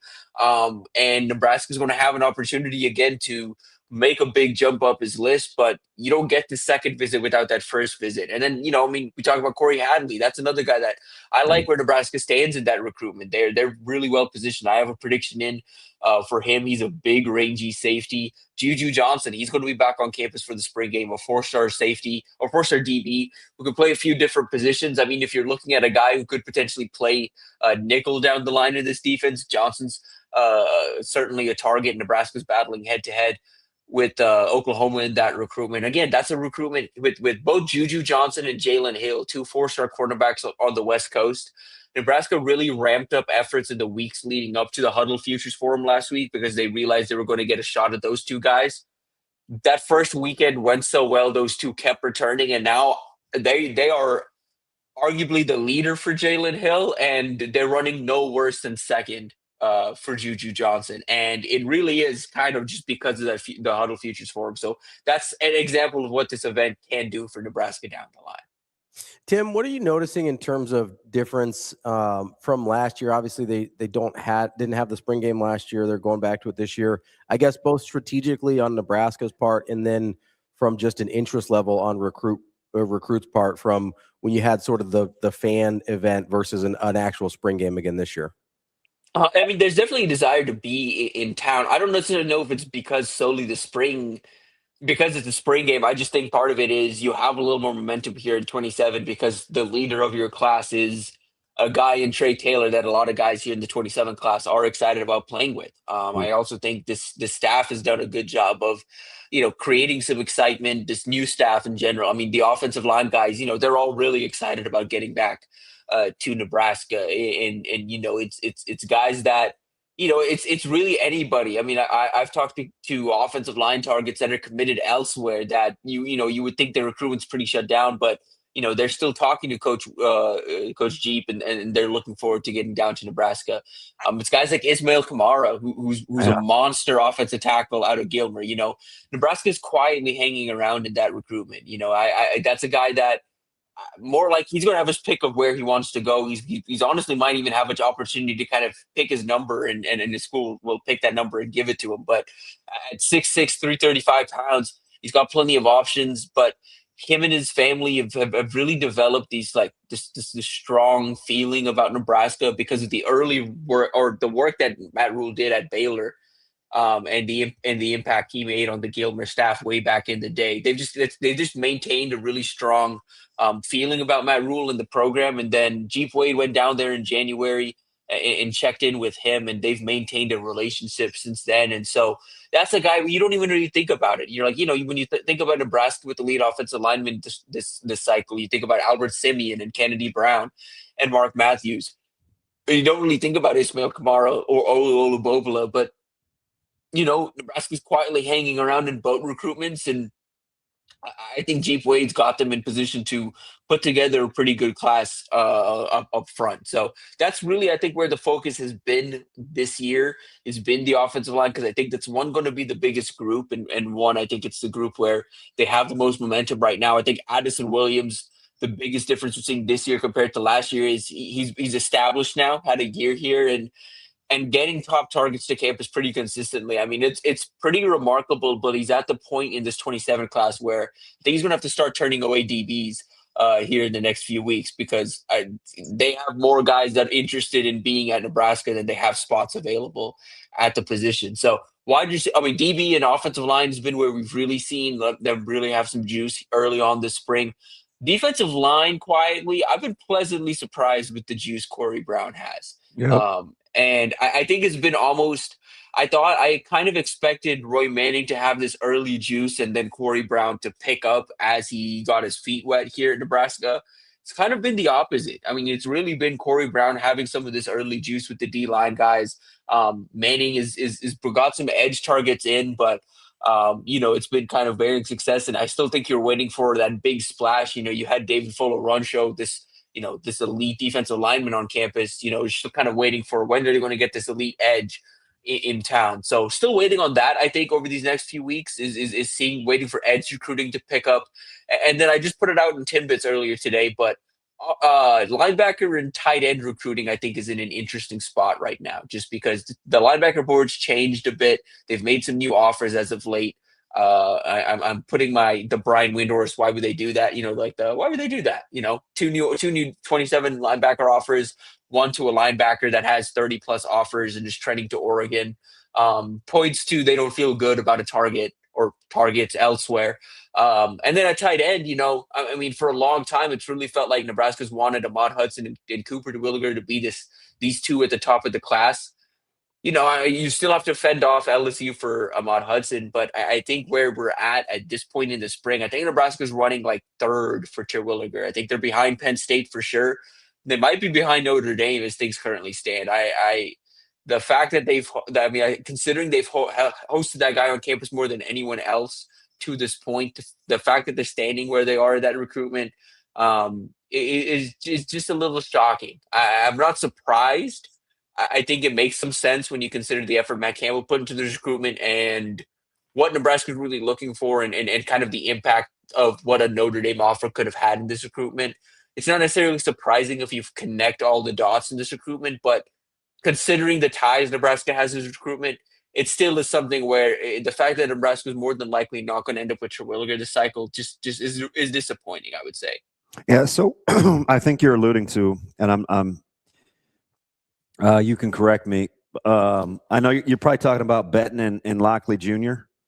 Yeah, I think Benton in particular. I think Lockley Jr. They still feel there's some confidence there, just coming off the latest visit, but there's still some work to do, and I don't think that's a recruitment they feel comfortable that they're going to be the pick come June, whenever he decides to make that announcement. Did you think Rhymes would have said yes by now, or you still feel pretty good by that? That's an interesting one. He kind of marches to the beat of his own drum. I don't know how much you've been around him, if at all, but he's very much I watch him within the group, and I totally understand your vibe. I get why you say that. Yeah, he's his own dude, and it's not even in a bad way. I actually like the kid, and when I was around there in North Kansas City, I like the way he's wired. But he's someone who I can't really tell what he told me in the fall he wants an opportunity to kind of explore some of these national offers he has. I mean, he has Oregon in there and Alabama and Ohio State and all these programs. Georgia recently offered. He wants to see all these programs that have offers out to him. But so far, he's really only visited the programs within the region. He keeps getting back to Nebraska, keeps getting back to Missouri.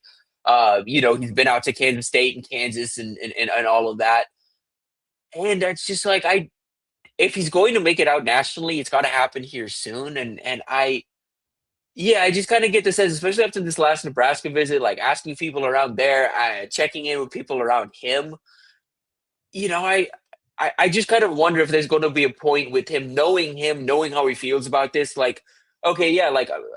Maybe he still wants to make some of these national visits, but I think he knows at this point it's going to be Nebraska or Missouri. I think he knows in his heart he's going to end up one of these two places. Even if he does eventually make it out to a Georgia or an Oregon, I would say if anyone can do it out of those national programs, it's Oregon, just because of their presence in Kansas City. They have a knack for dipping into Kansas City and pulling out talent. So if anyone can do it nationally, I would say it would be probably them, maybe Alabama, but I don't know. But he's I don't think this is going to be drawn out though. I will say that. I could very much see him, taking shutting this down out of the blue here in the next few weeks, not even taking it to official visit season. Or he's someone who could take 2 official visits and then just call it from there. Or we really do just see him draw it out, and it's November and he's still uncommitted, and we don't really know what visits he's made. He's kept this thing so very under wraps. And again, when we say Marsh would be there's times I've talked to him and I don't really know if, and it's been like that with a few, DeZeph Walker was like this last cycle where there wasn't this sense of urgency with the recruitment, but you could tell they were serious about it. It was just look, I'll get to it when I get to it. I'll make the decision when I do it. I'm not stressing about the process. I know what I'm looking for, and I know when I'll feel that feeling. But it's just weird to cover because it doesn't. They don't approach it like the majority of guys, where there's this kind of timeline to it, and there's this process to it that they're willing to communicate on. There's no process like that. It's just kind of I know the feeling, and when I feel it, and I'm just going to commit. But the thing with those guys, like DeZeph Walker, like with Kobe Rhymes, once those guys are committed, you're not going to hear a word about them. They're going to be committed, and it's done. The recruitment's going to be done. Let me get you last one for me. What do you think Nebraska needs to do in the spring game on Saturday? It's, if Nebraska wins this Saturday against Vandy, the spring game is going to be an afterthought, which I get it. Right? One's a scrimmage, one is uncharted waters. Can Nebraska use that? What do you think has to happen for the spring game? Maybe independent, or if the basketball team wins against Vandy. I think for recruits, I is that mainly the focus? Would we say is for recruiting for recruiting purposes? I would say so. But although, with this new staff, they do want football is really important. Like they want it to look like a game. Yeah. So and that's the thing. I think recruits do want to see competitive ball. I would say the things I would be looking for that if we were to put like a Venn diagram of like the things the fan base and I would say recruits are both looking for and would help Nebraska down the line for both helping the fan base morale and helping recruits in terms of seeing Nebraska as a viable option. I would say getting after the quarterback. Like I would say, like I don't know. I mean, at this point in where we're at, I would say the fan base wouldn't be overly concerned if Nebraska had pressure and was getting home. They would be more encouraged by the fact that they had pressure that was getting home in the spring game. Correct? Yeah, yeah. I mean, because we still like the offensive line, regardless, right? Yeah, yeah. I would say pressure. At least see recruiting that there's an intentional effort to build through the O line, D line, which is what which is what everybody wanted. Yeah, and so again, you have a bunch of guys that are going to be back on campus, a bunch of repeat visitors, and for some that are on campus for the first time, it's seeing this growth from last year to this year at some of these positions where you've seen changes. So edge, like I said, creating pressure along the defensive front. Are they able to stuff the run more consistently? Vice versa on the other side of it, and it's going to sound counterintuitive, but with where this program is at, replacing Emmett Johnson with those backs, there's a lot of expectations on those guys. I think there's some pressure on Mekhi Nelson, Isaiah Mosey, and Jamal Rule to show out a little bit, even with the expectations on the other side to stop those guys.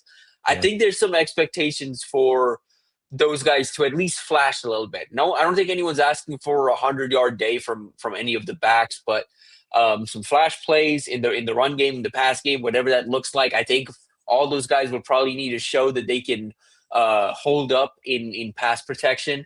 I think everyone would be encouraged with seeing that. Some of the, I think Nebraska would like to get Isaiah Rodgers and Isaiah Rodgers back on campus, but also Amari Brown back on campus for the spring game. Brown at least expected in town. And so, seeing some growth from that young back room would be encouraging. And then I think just defensively, I think is where the focus would be for me. Like, you want to see this unit fly around. You want to see this unit attack. You want to see this unit play with the physical edge and the violence and this and clutter up the picture the way Rob Orich said. I think for both the fan base and the recruits that have heard a lot about this, the guy like Blake Benton, who heard about this and saw this on film in January and is back on campus for the second time. Nebraska has to work fast here if they want to make up some ground in that recruitment. And if they're going to do that, they're going to have to show those guys at the second level, those top linebacker targets at the second level, that this is a defense that can develop them to fly around. At the first level, the front, the guy like David Folo-Runcho, he may not be in town, but he's going to be watching on TV and he's going to be wanting to see, okay, Nebraska said they want to feature me. Are they going to be able to actually get me to the backfield? Are they talented enough to do that? Are they going to be able to create pressure consistently independent of me? So they're going to be watching that. And then the last thing for me, I know we mentioned, I don't think, like the fans in general are going to make much if Nebraska gets pressure. But I do think with where Nebraska's at and what they're trying to build along the offensive line, there's going to be a focus on the development of the tackles. I think there's going to be a real key on Elijah Pritchett, Claude and Puma, and on the other side, Tree, and just where those guys are at. I think a lot of these national recruits that are going to be in town, Olu Bopula, Albert Simeon, if he's back in town, Mark Matthews, they've seen Elijah Pritchett in years past at Bama. They've seen him at Nebraska last year. They've seen Tree at South Carolina in years past. They've seen Pablo Benga at LSU in years past. So they've seen these guys before. Do these guys look different to them? I think that's going to be key for making a big jump in the recruitment of Mark Matthews, maybe becoming the leader in the recruitment of Olu Bopula. Like if you could do those things, that's how you make up ground without having a true game. Because if there's one thing we've really heard from recruits this fall or the spring, the guys that I'm like, okay, well, what does Nebraska need to do to make a big jump in this recruitment? It's show them something on the field, but they don't necessarily have that time to get to the fall in some of these recruitments. So they have to do that on the field in this next week, either on the practice field or out there in Memorial Stadium in the final practice of spring.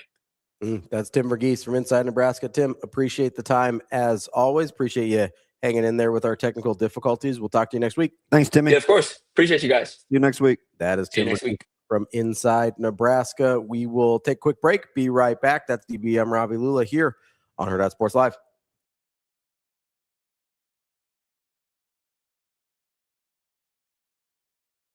March into savings with Edwards Kia's March Mania lease special. Lease the 2025 Kia 4 EX starting at just $209 a month. A fresh new ride at an unbeatable price. This is what March Mania looks like. March into savings in a big way. Or lease the 2027 Kia Telluride S starting at just $499 a month. Don't wait. March into savings right now at Edwards Kia.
How gratifying is it transferring back to Nebraska and this all coming to fruition?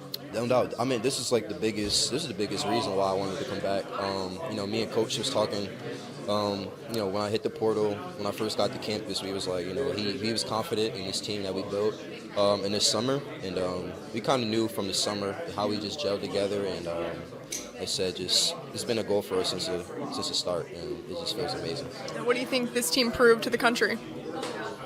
I think we've been proved ourselves. At the beginning of the year with the 20-0 start. I mean, obviously we had some tough losses against really great teams. I think all quad ones. So I think that's what kind of let people just fall off our wagon. But it's not about what other people think. It's just all of us. Just sticking together. I'm just so happy for this group.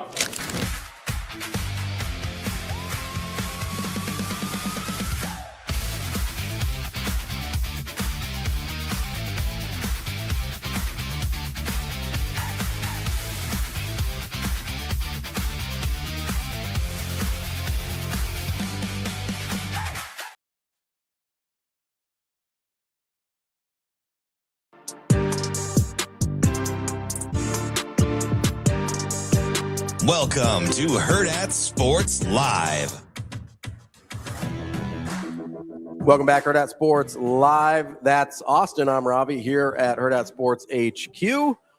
Welcoming you back to halfway through the show. Appreciate Tim Verghese joining us there. Austin, how are we doing? Doing great. Do you know how mad Jessica COODY is going to be when she gets on? She's going to be furious. Did Damon already text her, or do you think this is going to be a surprise? Oh, I think he left it a surprise. He likes he likes trying to annoy her as much as possible. The last time this happened, Jess is, I don't think, annoyed with me, but easy to be annoyed with me. You understand this.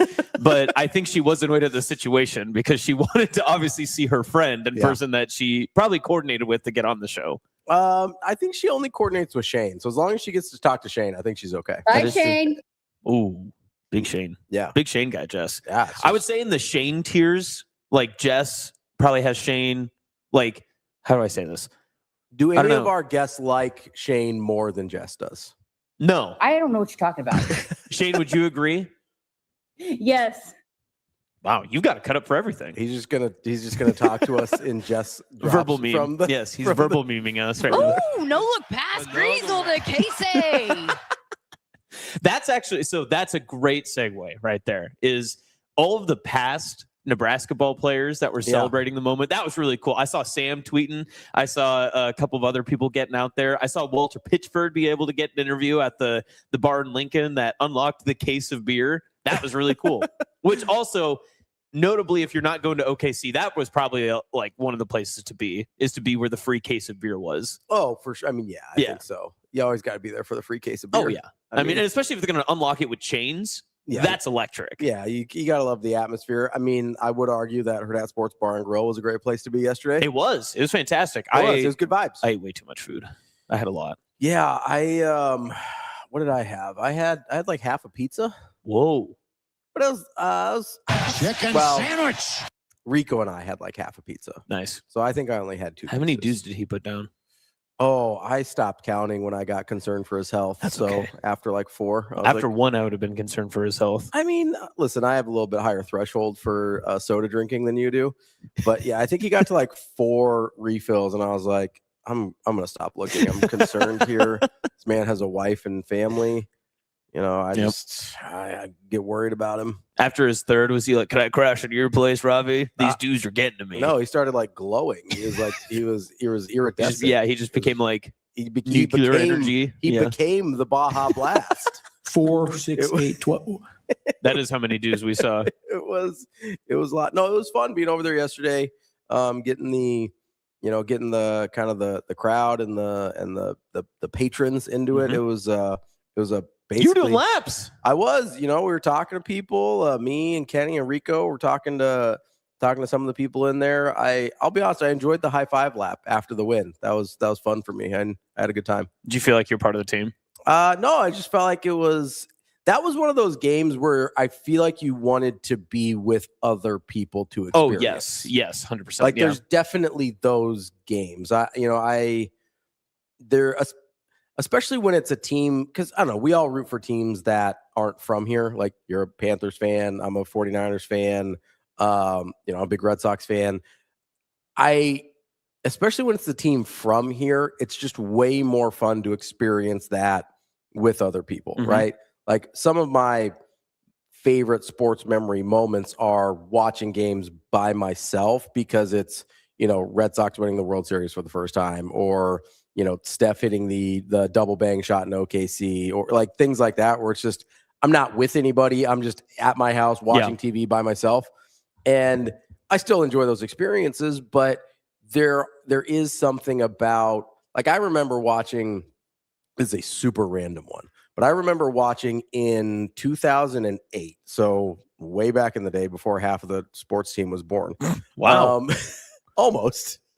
It's probably more true than you think. I was going to say, it's like a lot of those kids were born in like 2004. Dawson, during state basketball, yeah, she was like, it's just really nice to work, with Caden, who was our intern now with us full time. And she was like, it's just really nice to work with someone my age. Nothing against you. And I was like, Dawson, we're like kind of the same age. She was like, you're kind of old.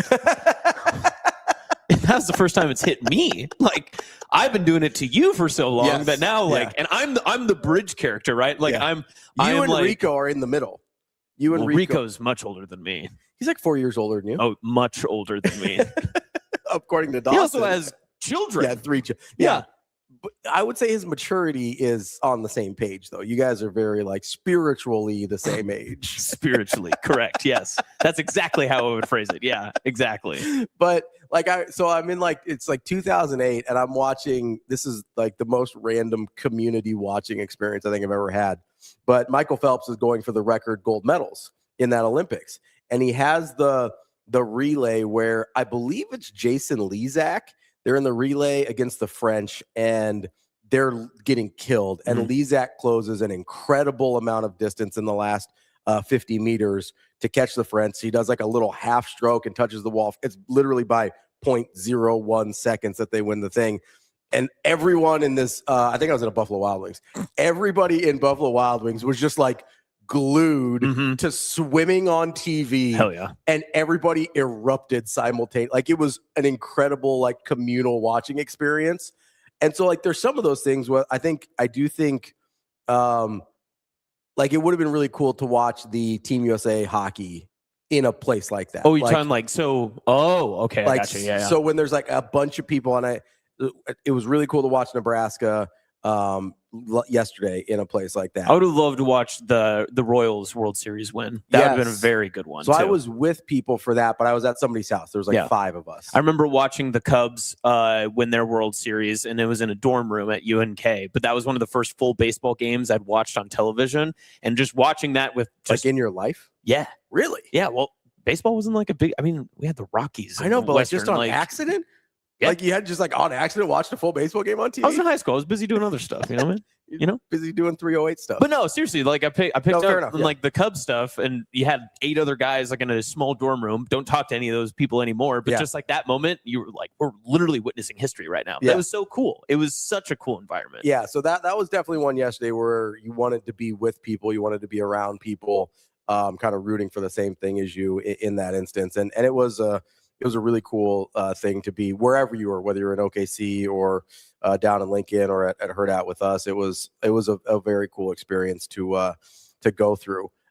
Dank had asked whoever said yesterday this team feels like a whole state thing, not just Lincoln. Definitely felt that way. I think I had talked a little bit about that on the postgame show. I'm not sure if that's what you're referencing, but that was something that I feel like I said it a little bit. I don't know if I said it like the appropriate way, but it has, at least in my opinion, it's always felt like because of the Creighton part of it, right? For basketball specifically. Yeah, that Omaha and Creighton are together, and that's generic, right? Like, I'm just talking very generically as a true outsider that like looked in on these situations, and Nebraska ball was truly for Lincoln because I grew up in the Panhandle. No one ever talked about Nebraska basketball. When I lived in Kearney and was covering sports in Kearney, like, yeah, it was the state's team, it was the Huskers, so you'd like throw that in there every once in a while. Once they made the tournament, that was a little bit different. It felt like kind of the state like gathered around it. This truly felt like Omaha, Lincoln, Norfolk, Kearney, Scottsbluff, Chadron, the entire state covered in red. Like it felt phenomenal to have that entire celebration. It really felt like, I mean, it felt like it raised this year for Nebraska basketball, raised to the level that we see with volleyball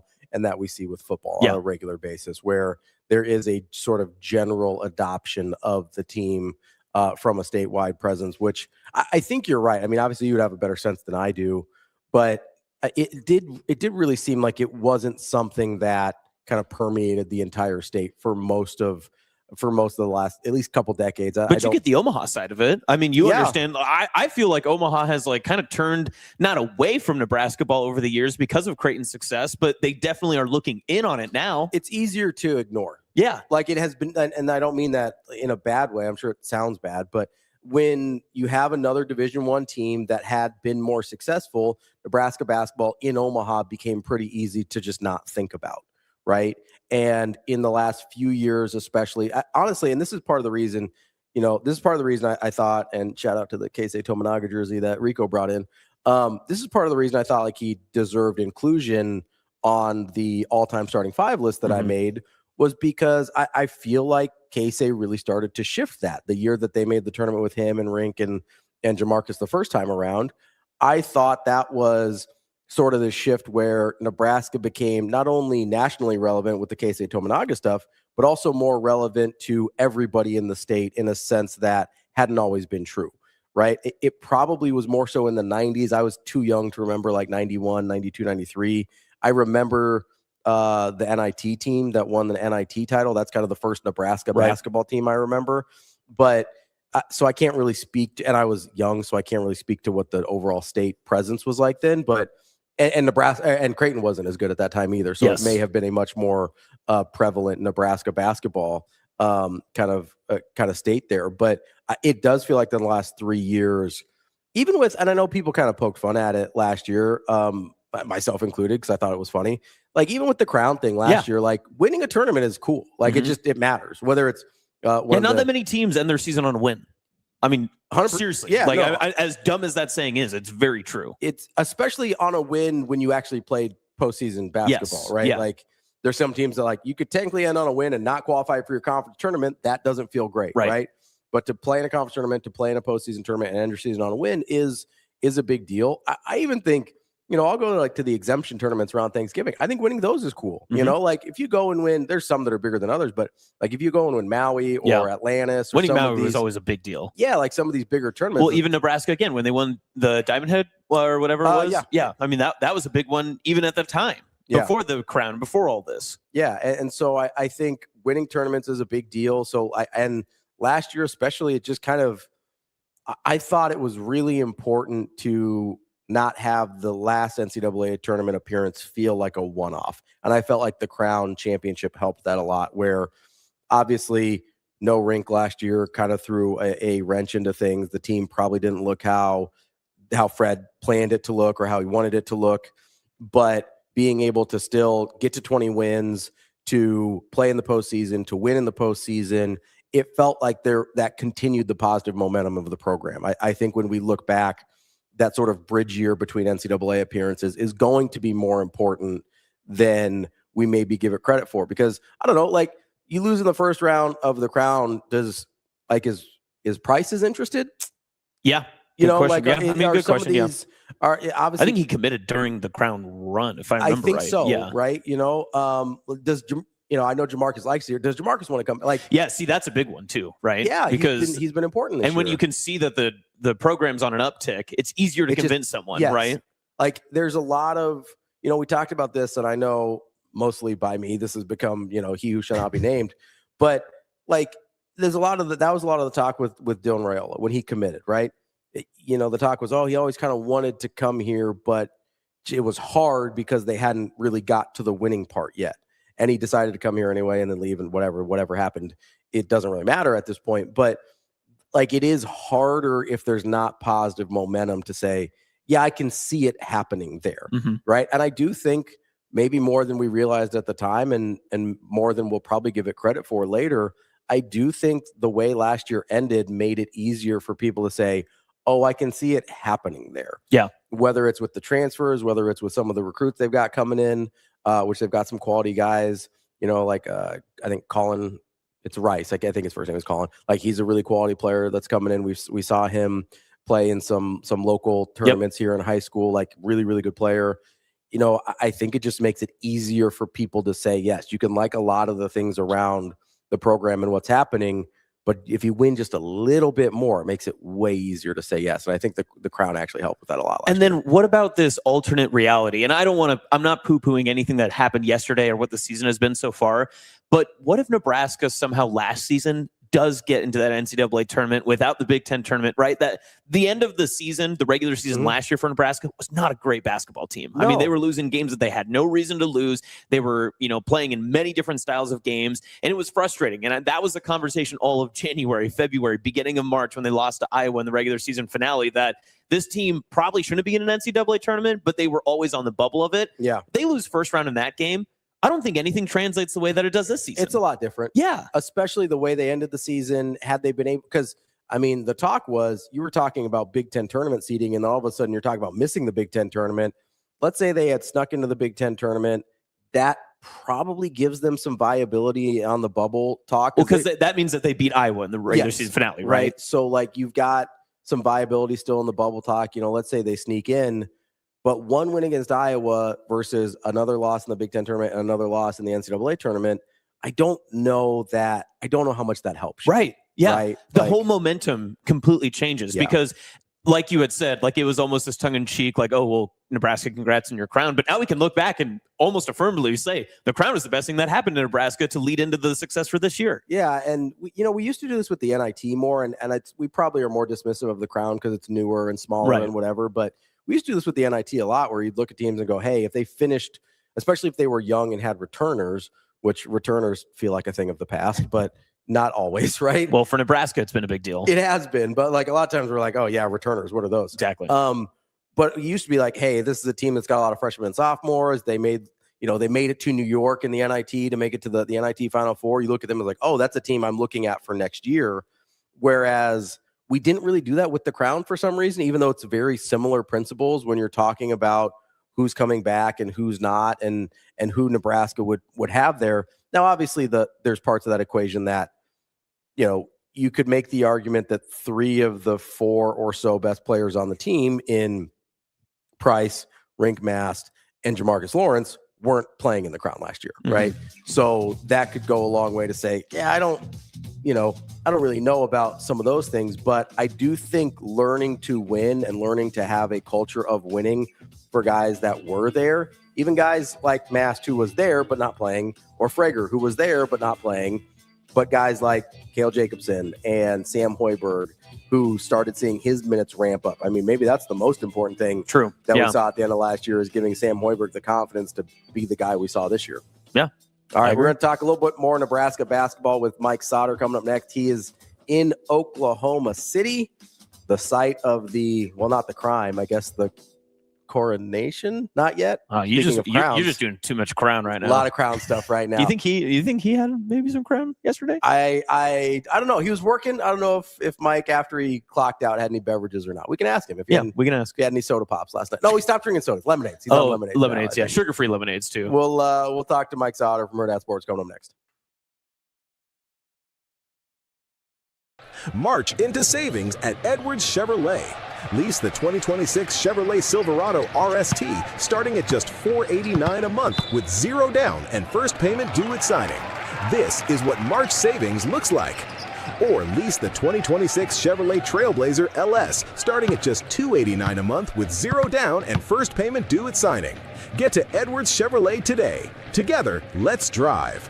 It pays to make the drive to Edwards Chevrolet GMC.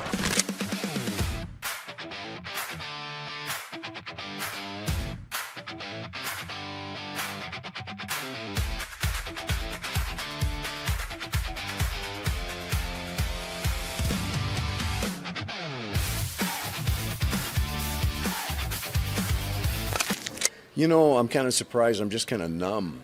You know, I mean, it hit me halfway through the second half and I started, you know, we didn't have to do exact play-by-play because they were ahead by 30. And so, you know, I started thinking about all the people from all these years. And it kind of got me, you know. And I'll think about it more and it'll get me again. But just, you know, this was not just a game for these guys or a win for this team. It's for everybody that has invested in it emotionally for a long time. I mean, you've been through every high, every low of this program. How special is it to see them on such a high and see these guys earn this win? Well, it's great because I wish everybody had a chance to, you know, get up close and personal with the team like I have over the years. I mean, these guys are exactly what you see on the floor. They're just really good people, and they've worked so hard, and they, you know, they bought in, and they've done exactly what has been asked of them, and to see that pay off for them is pretty good.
You're listening to Hurrdat Sports Live. Oh, yeah, no doubt, no doubt. Mike Sautter. Yeah.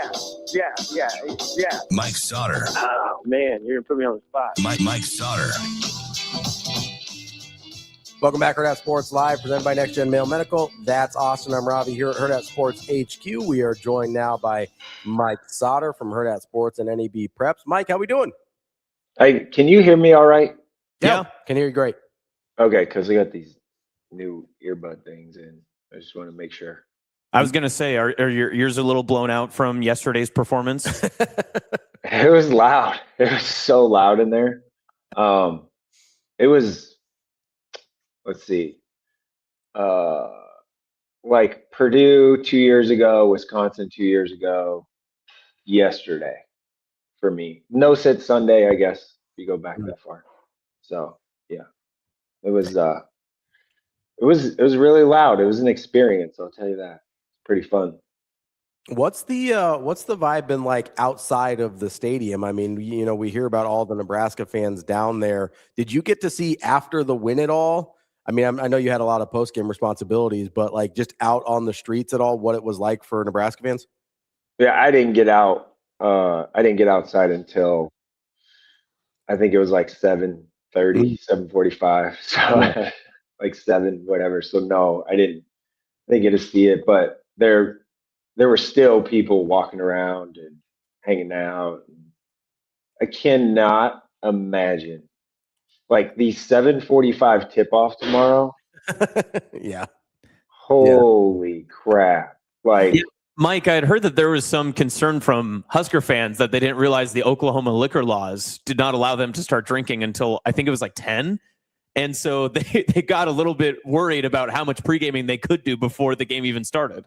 yeah, I saw a little bit about that like, man, these like, you know, but they were on it quick. I mean, just walk in when the when the concourse opened up and fans were allowed in. I kind of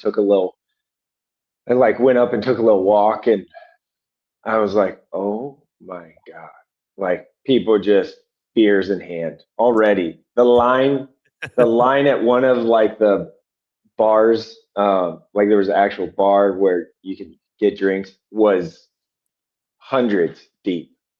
I mean, it was super loud. It was something. People were having a good time, I'll say that.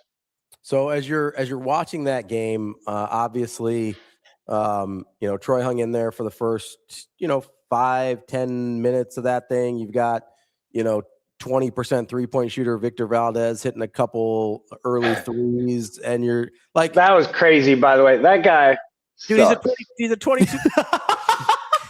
He doesn't suck. He's a bad shooter. He's a bad shooter. No, he's done. He sucks. No, like what, okay. I probably gave him, I did this full like Troy breakdown, right? Mm-hmm. I gave that guy way too much credit. We had this conversation where you talked to a lot of coaches who had scouted him and stuff like that and played against him, and they gave like Luka light comparisons in terms of like body size and passing, and I said, Mike, he's Boris Diaw. Like he's Boris the Diaw. LeBron stopper. Like, much closer to Boris than Luka, yeah? Hey, here's my cell phone, and if this is laying just on a table flat, he can't guard that. Like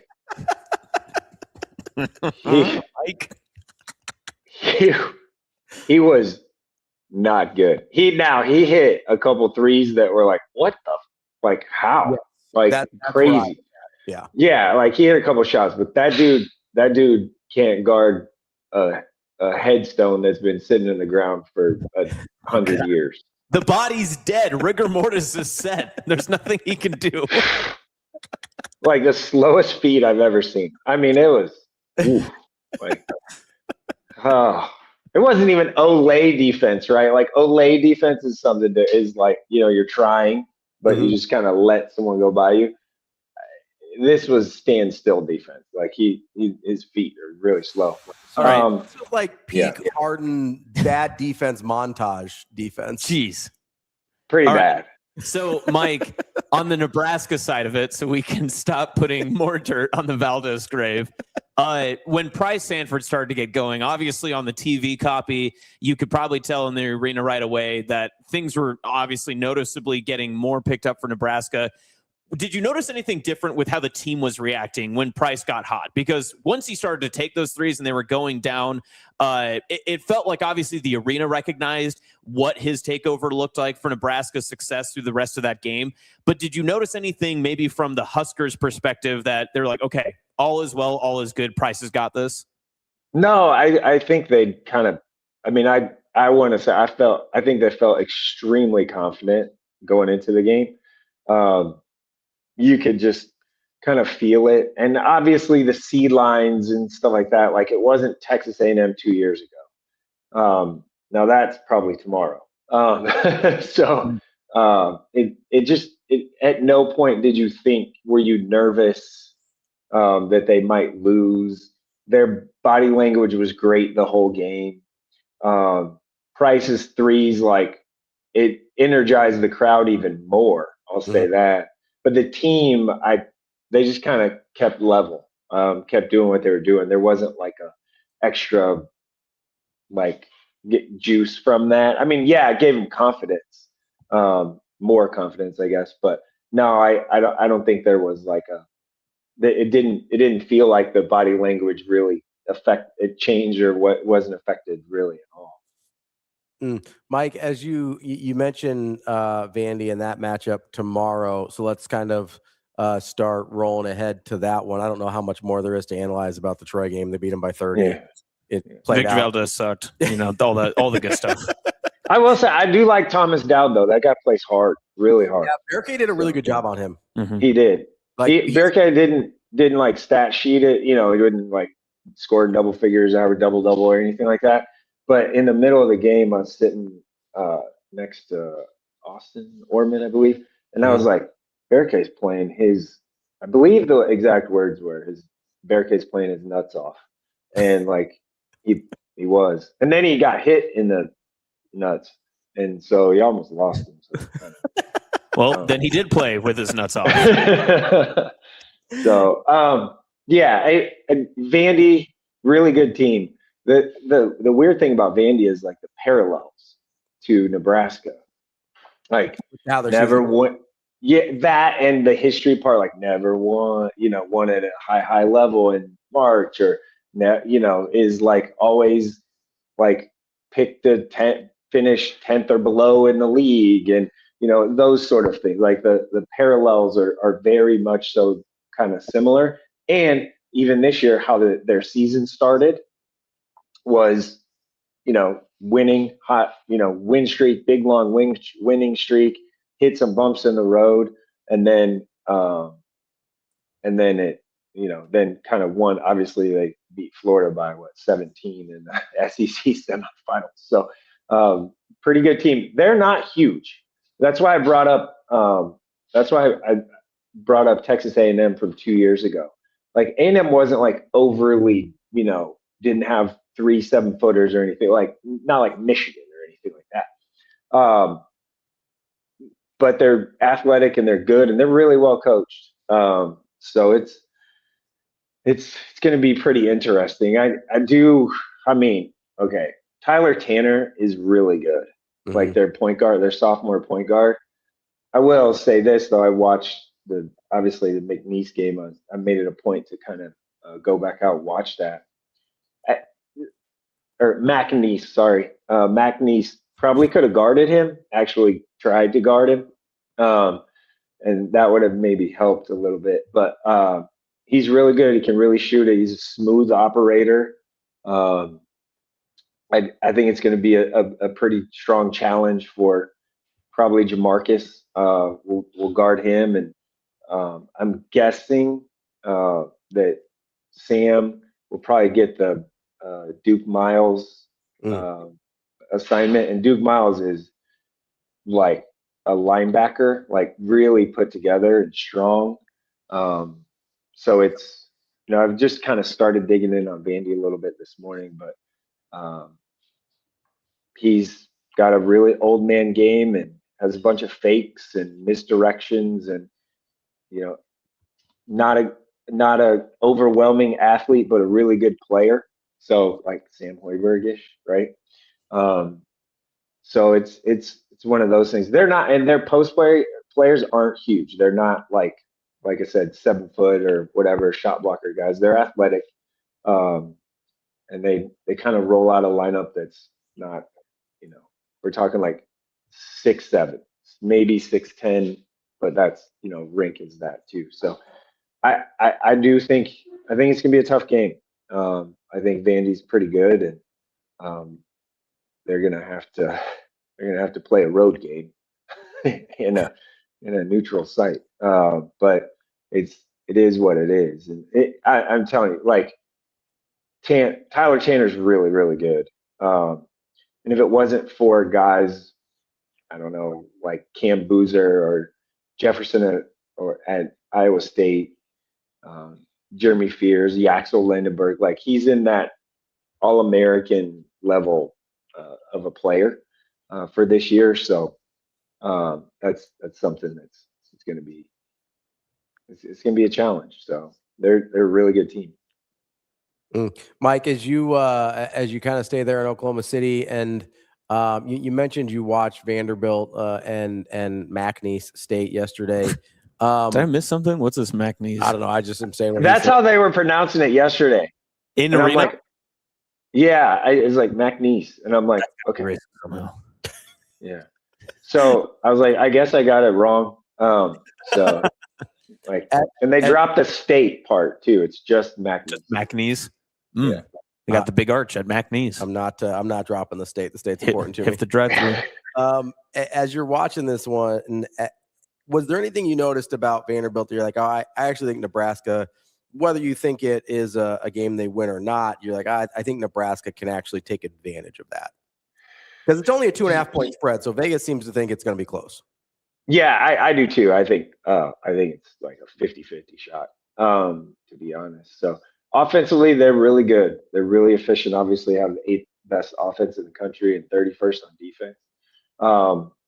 They get to the free throw line and make free throws.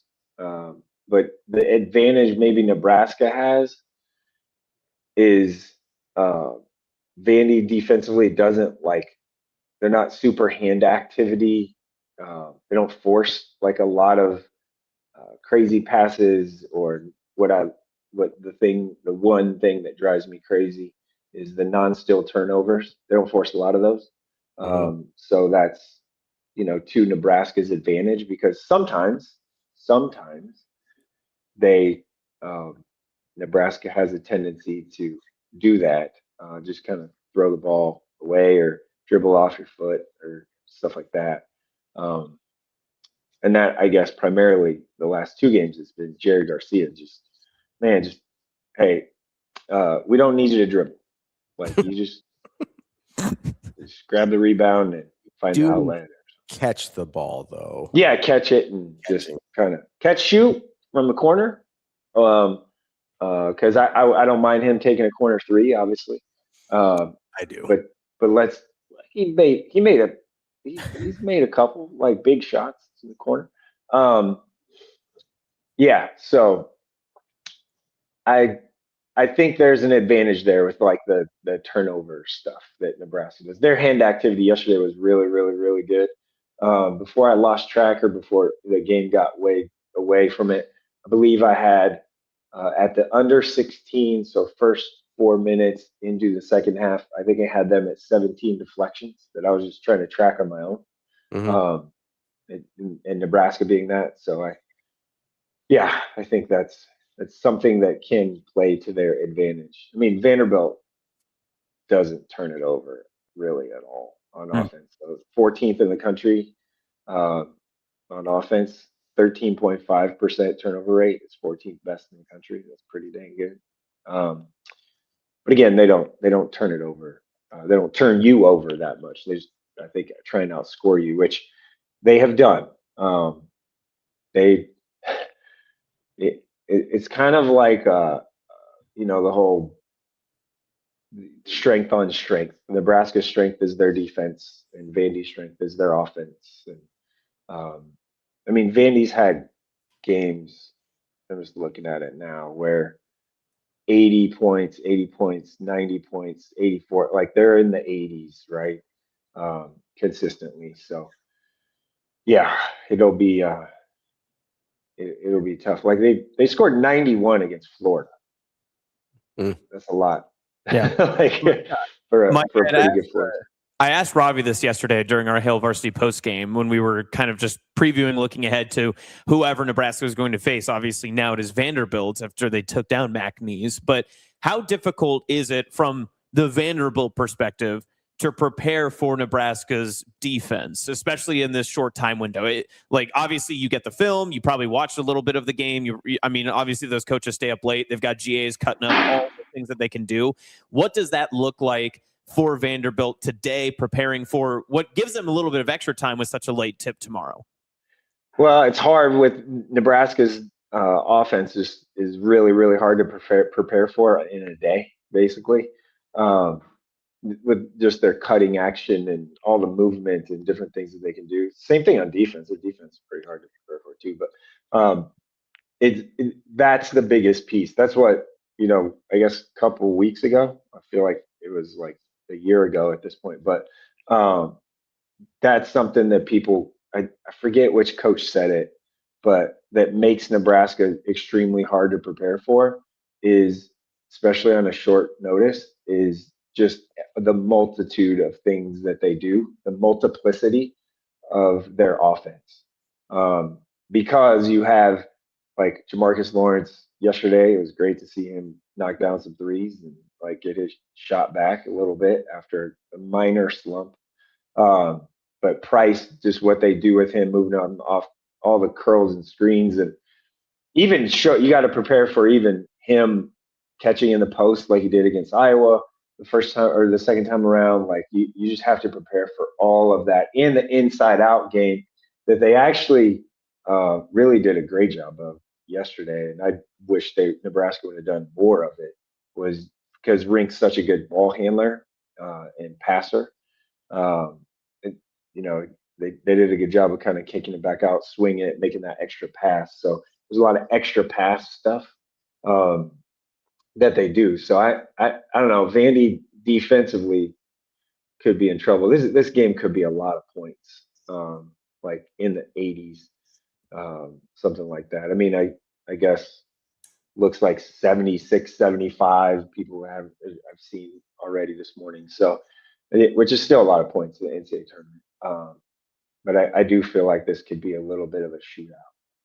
Mike, do you think with the lack of front court size for Vandy and what you talked about with Rink there, that might be more of the game plan tomorrow with, hey, let's play through Rink, let's try and make them double team him and allow some of our other players to kind of get open around that?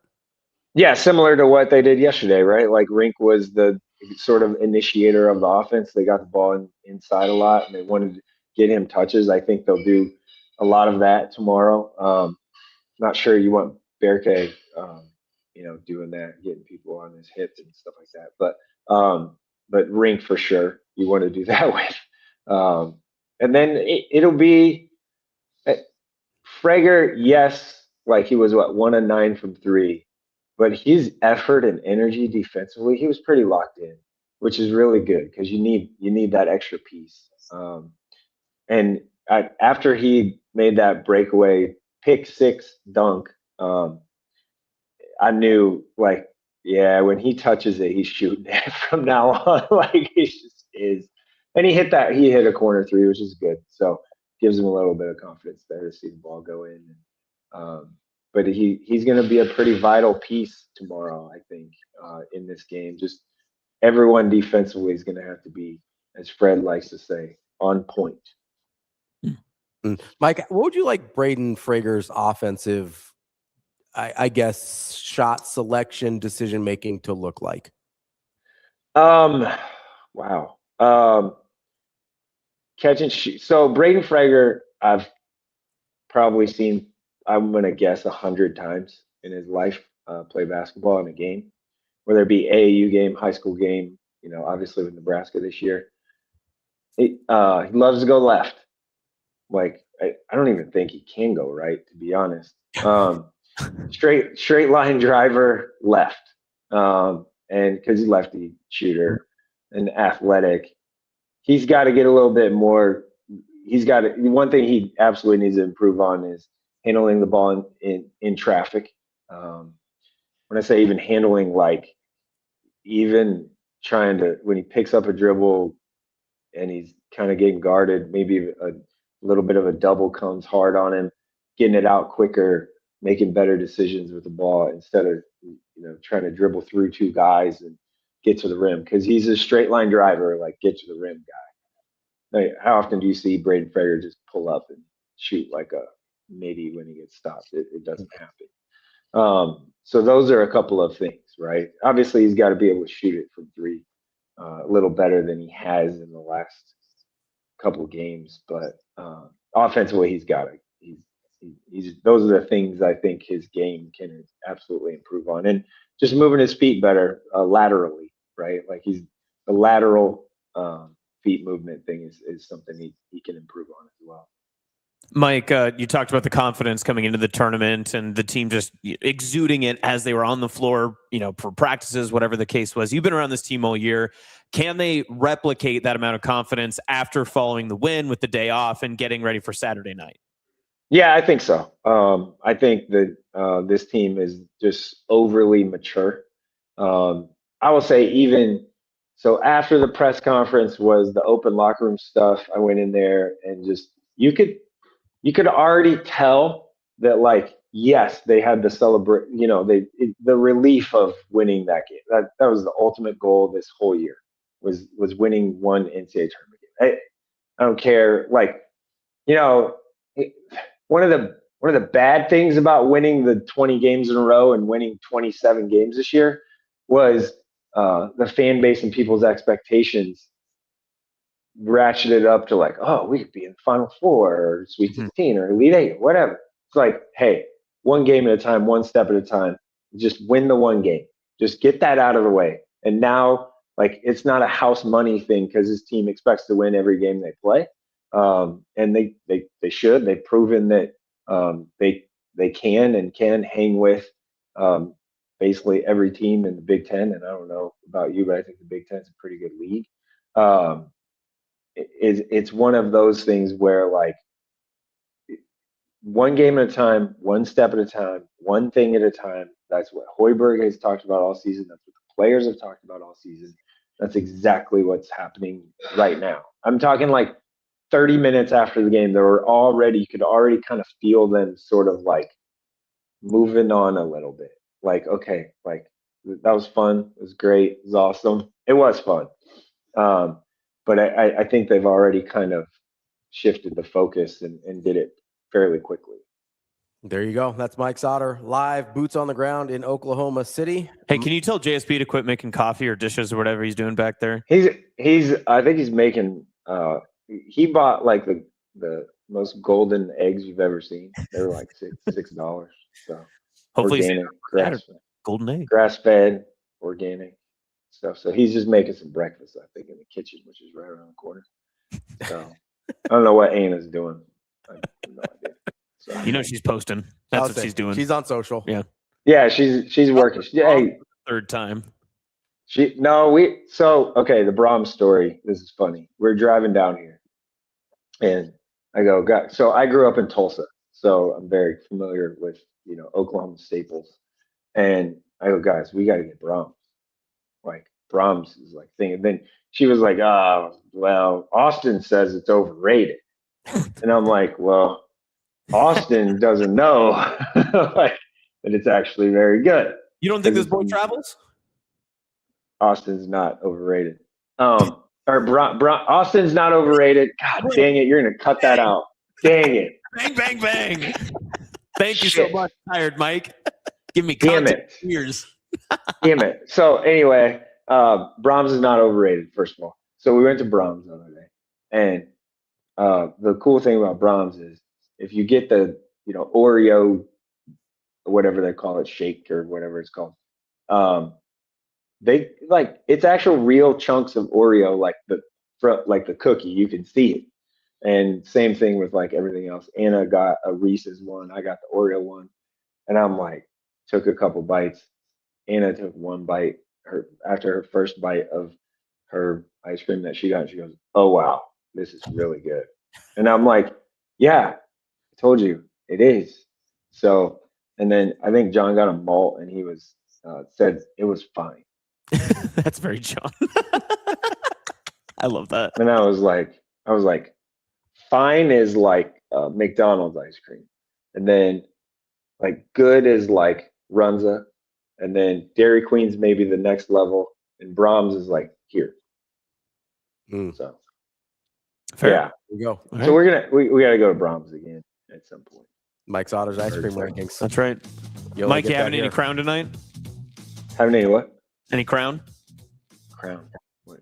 Oh no, I don't know what the night will bring, but I'm hoping to have a good time.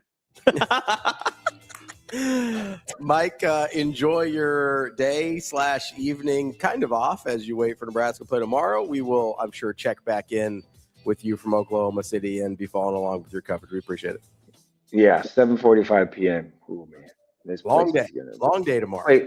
place is gonna be crazy. Yeah. Yeah. You think Okay. Nebraska fans might be tuned up? Yeah, I do. So yeah, I think it's gonna be pretty wild. All righty, downtown Mike. We'll talk to you Oklahoma later. City. Yep. Bye. See you, Mike. We've got Jessica COODY coming up next here on Hurrdat Sports Live.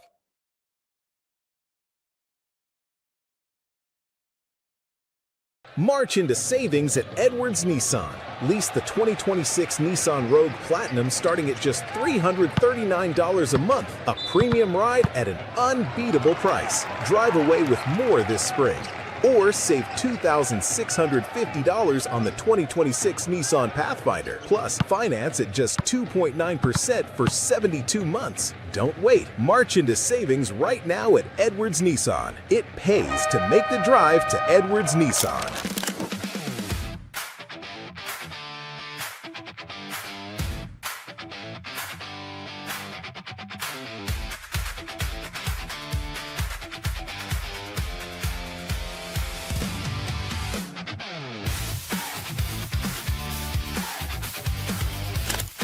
Yeah, actually, not really anything that we drew attention to. I mean, obviously, I'm not trying to put that kind of mental picture into our players' heads in that moment. The message at halftime was what specifically was going well, what specifically was not going well in the first half, and making sure that we could shore up that. We had a good start to the third quarter. They took a timeout in the timeout huddle. The message was do not be satisfied with that run. And I think just being able to make those types of subtle comments maybe could they could understand. You know, we've been through the fire in the Big Ten Conference. We've seen almost every situation, including what happened in our conference tournament games. So all of those things have taught us lessons to get us to where we are right now.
You're listening to Hurrdat Sports Live. 76-47.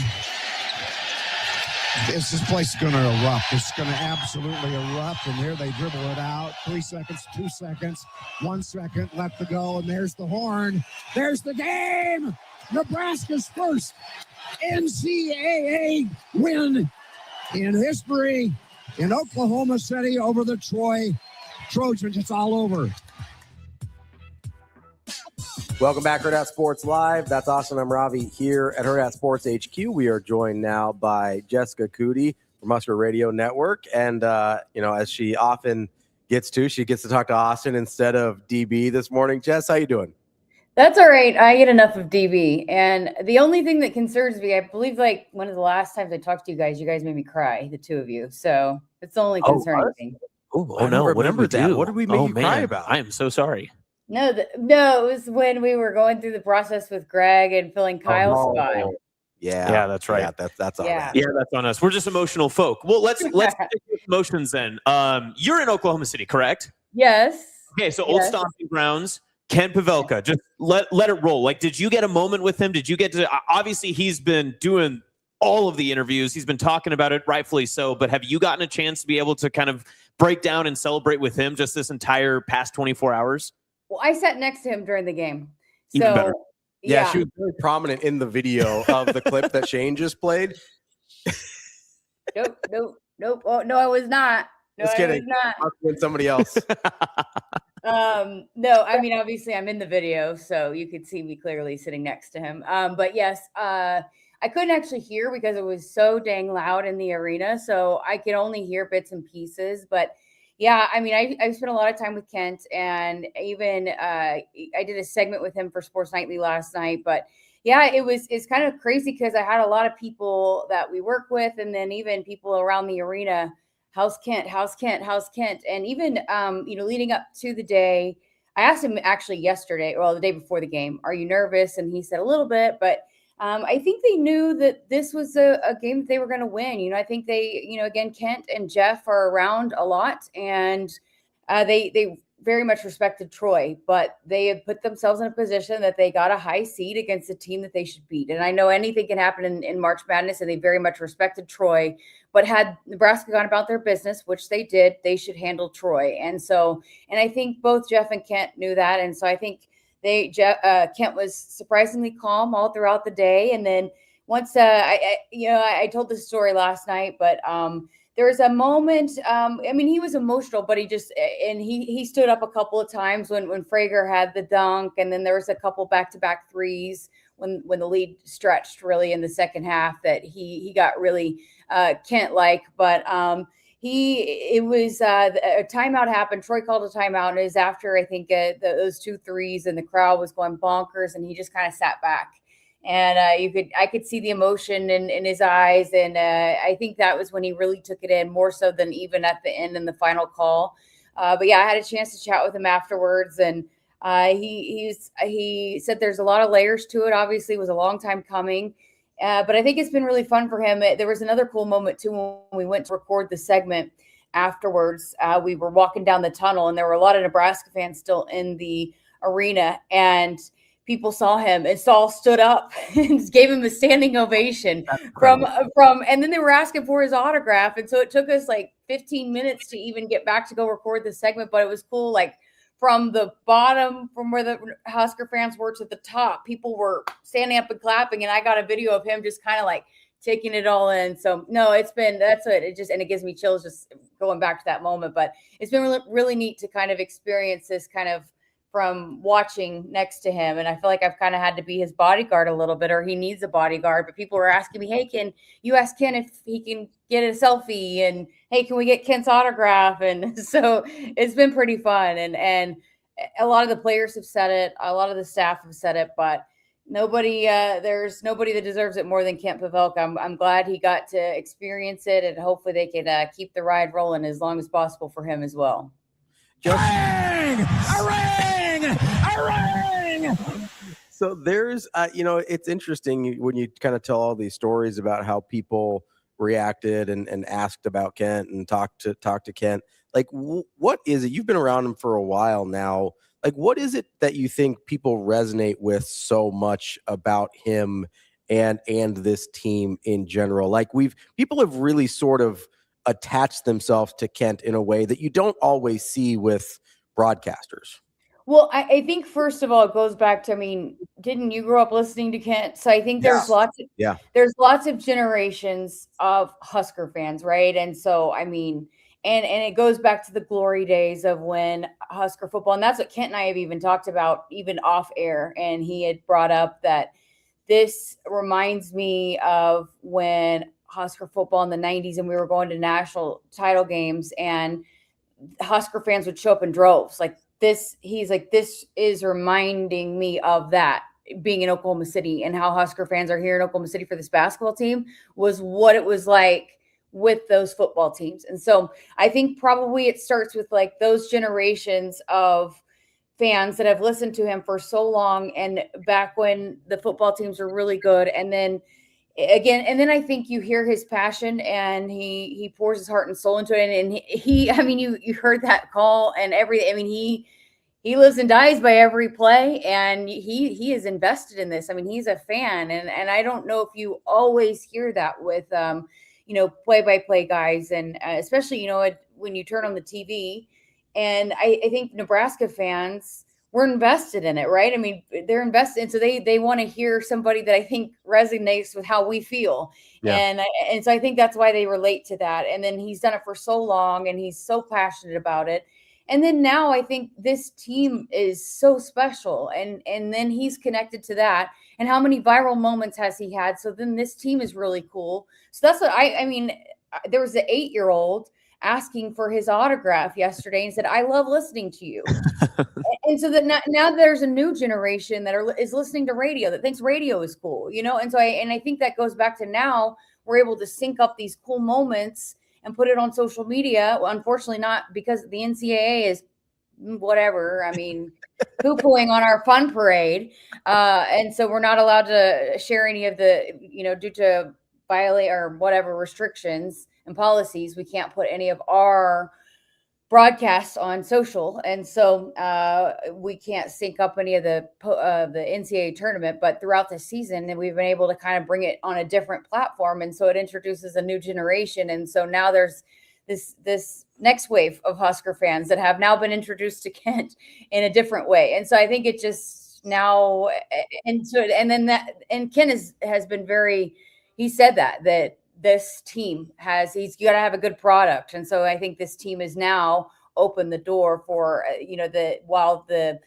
this fan base has fallen in love with this team. And then you've got the guy calling the action, then now they're falling in love with him calling the action. So I think it's kind of twofold, and it goes back a long ways, and people being in love with what he did for a long time ago, and how he does it so passionately, and he's a fan and he's so invested in it. But now you have a new generation of fans that have fallen in love with this team that now connect Kent to this team. And so it's just been really cool to watch. All right, Jess. So you've been in the locker rooms. You've been doing pregame, postgame interviews. You obviously got Kent afterwards. You were doing Sports Nightly. You treated it even like Big Red Overreaction or Big Red Reaction, which I thought that was pretty cool from you guys last night too. But I'm curious your thoughts on just how this team has continued to keep its mindset moving forward. We talked to Mike a little bit ago where he said the team entered into the round of 64 very confident, and that confidence never wavered in their first win. What was that feeling like after the locker room when the celebration subsides? Did you notice maybe more notes of seriousness? Is it still confidence? Or what did that look like after some time passed from the win to now getting their mind right for what they want to do Saturday? Yeah, I told Kyle this too, because he asked me, he said, was it like a sense of the pressure is released? And I don't really think that, because I think, I've had conversations with this team going back to whether the guys were signing on as freshmen or coming in from the transfer portal, and whether it was this year or even, a couple of years ago, a lot of them want to be a part of history and be the team that was this team that did what they did yesterday. And I think going back to when they put this team together, we are able to have conversations with Coach Hoiberg in the summer. And, I even talked to him right after the crown, and you could tell he really liked the pieces. And then once they got on the court, you could tell they really thought that they had something special. And so while people were asking, there's something that's special being put together once they started rolling off the wins, I think they knew something special was happening well before that. And so I think for this team, they knew that this was a possibility long before that, and they kind of embraced that. And so I don't think they felt that pressure as much because they knew that they were capable of it and they were embracing it. And so it was like, yeah, it was fun and they were able to do it kind of convincingly. And so it was not as nerve wracking. And so they were able to celebrate it on the court as the buzzer sounded, and then right after and during the post game interviews on the court. But I think immediately once they walked off the court, it was like, all right, on to the next. And so I think it was for me less about, hey, we're celebrating this, like we're happy about this. I more so took away, we're not satisfied with this, you know? And so I took it more so that they're refocusing and getting ready to kind of, and that's been what's so good about this team all along. And they've had some emotional wins. I think Coach Hoiberg talked about that in his press conference yesterday. They've had some emotional highs and lows, and they've been able to just move right on to the next. And so I think they've already, I was doing Sports Nightly, and they were in a film session, 3 hours after the game, already diving into prepping for Vanderbilt. Once they knew that it was Vandy, they ate their team meal, and then they were on to the next, and they were diving in. So I mean, look, this team wants it's not just about winning the first one. I mean, they want to make a special run. And so I think I felt that immediately. Once they ran off the court, it was all right. Let's get ready to win the next one. So that's what I took away too, is less about, hey, we did it, rah rah, that's it for us. No, that is just the beginning for this team. I think that's what I took away. Do you think the margin of victory and kind of how that game played out sort of helps with that mindset when you see like Duke plays Siena and only wins by 6, and Gonzaga plays Kennesaw State and only wins by 9, and Michigan's only up by 4 at halftime against Howard, where Nebraska went in and like just took care of business in a pretty convincing fashion? Like, do you think that helps them to be like, hey, we see how hard it is to win in this tournament, but we're playing well, we're not done here? Yeah, Probably. And I mean, again, I think I mentioned when I think we all knew that, hey, it's in hand once they extended that lead and midway through about, I think, 12-minute mark in the second half. I think it allowed for them to maybe celebrate it in game. Now, you'll never know if they had won it closely, if this team might have approached it the same way, because they've won close games before and approached, and I know it's different. It's the NCAA tournament. But they've handled it. They've just handled everything the same throughout the entire season. So I could see them being the same way if it was a close game. But yeah, I do think it probably allowed for them to celebrate in the game. How many times do you in an NCAA tournament get to have your flowers like that and check out one at a time and get the celebration from the crowd, and then Rink goes out, and then Bryce goes out, and Sam goes out, and then you're celebrating on the sideline with your teammates, and then you get to run over.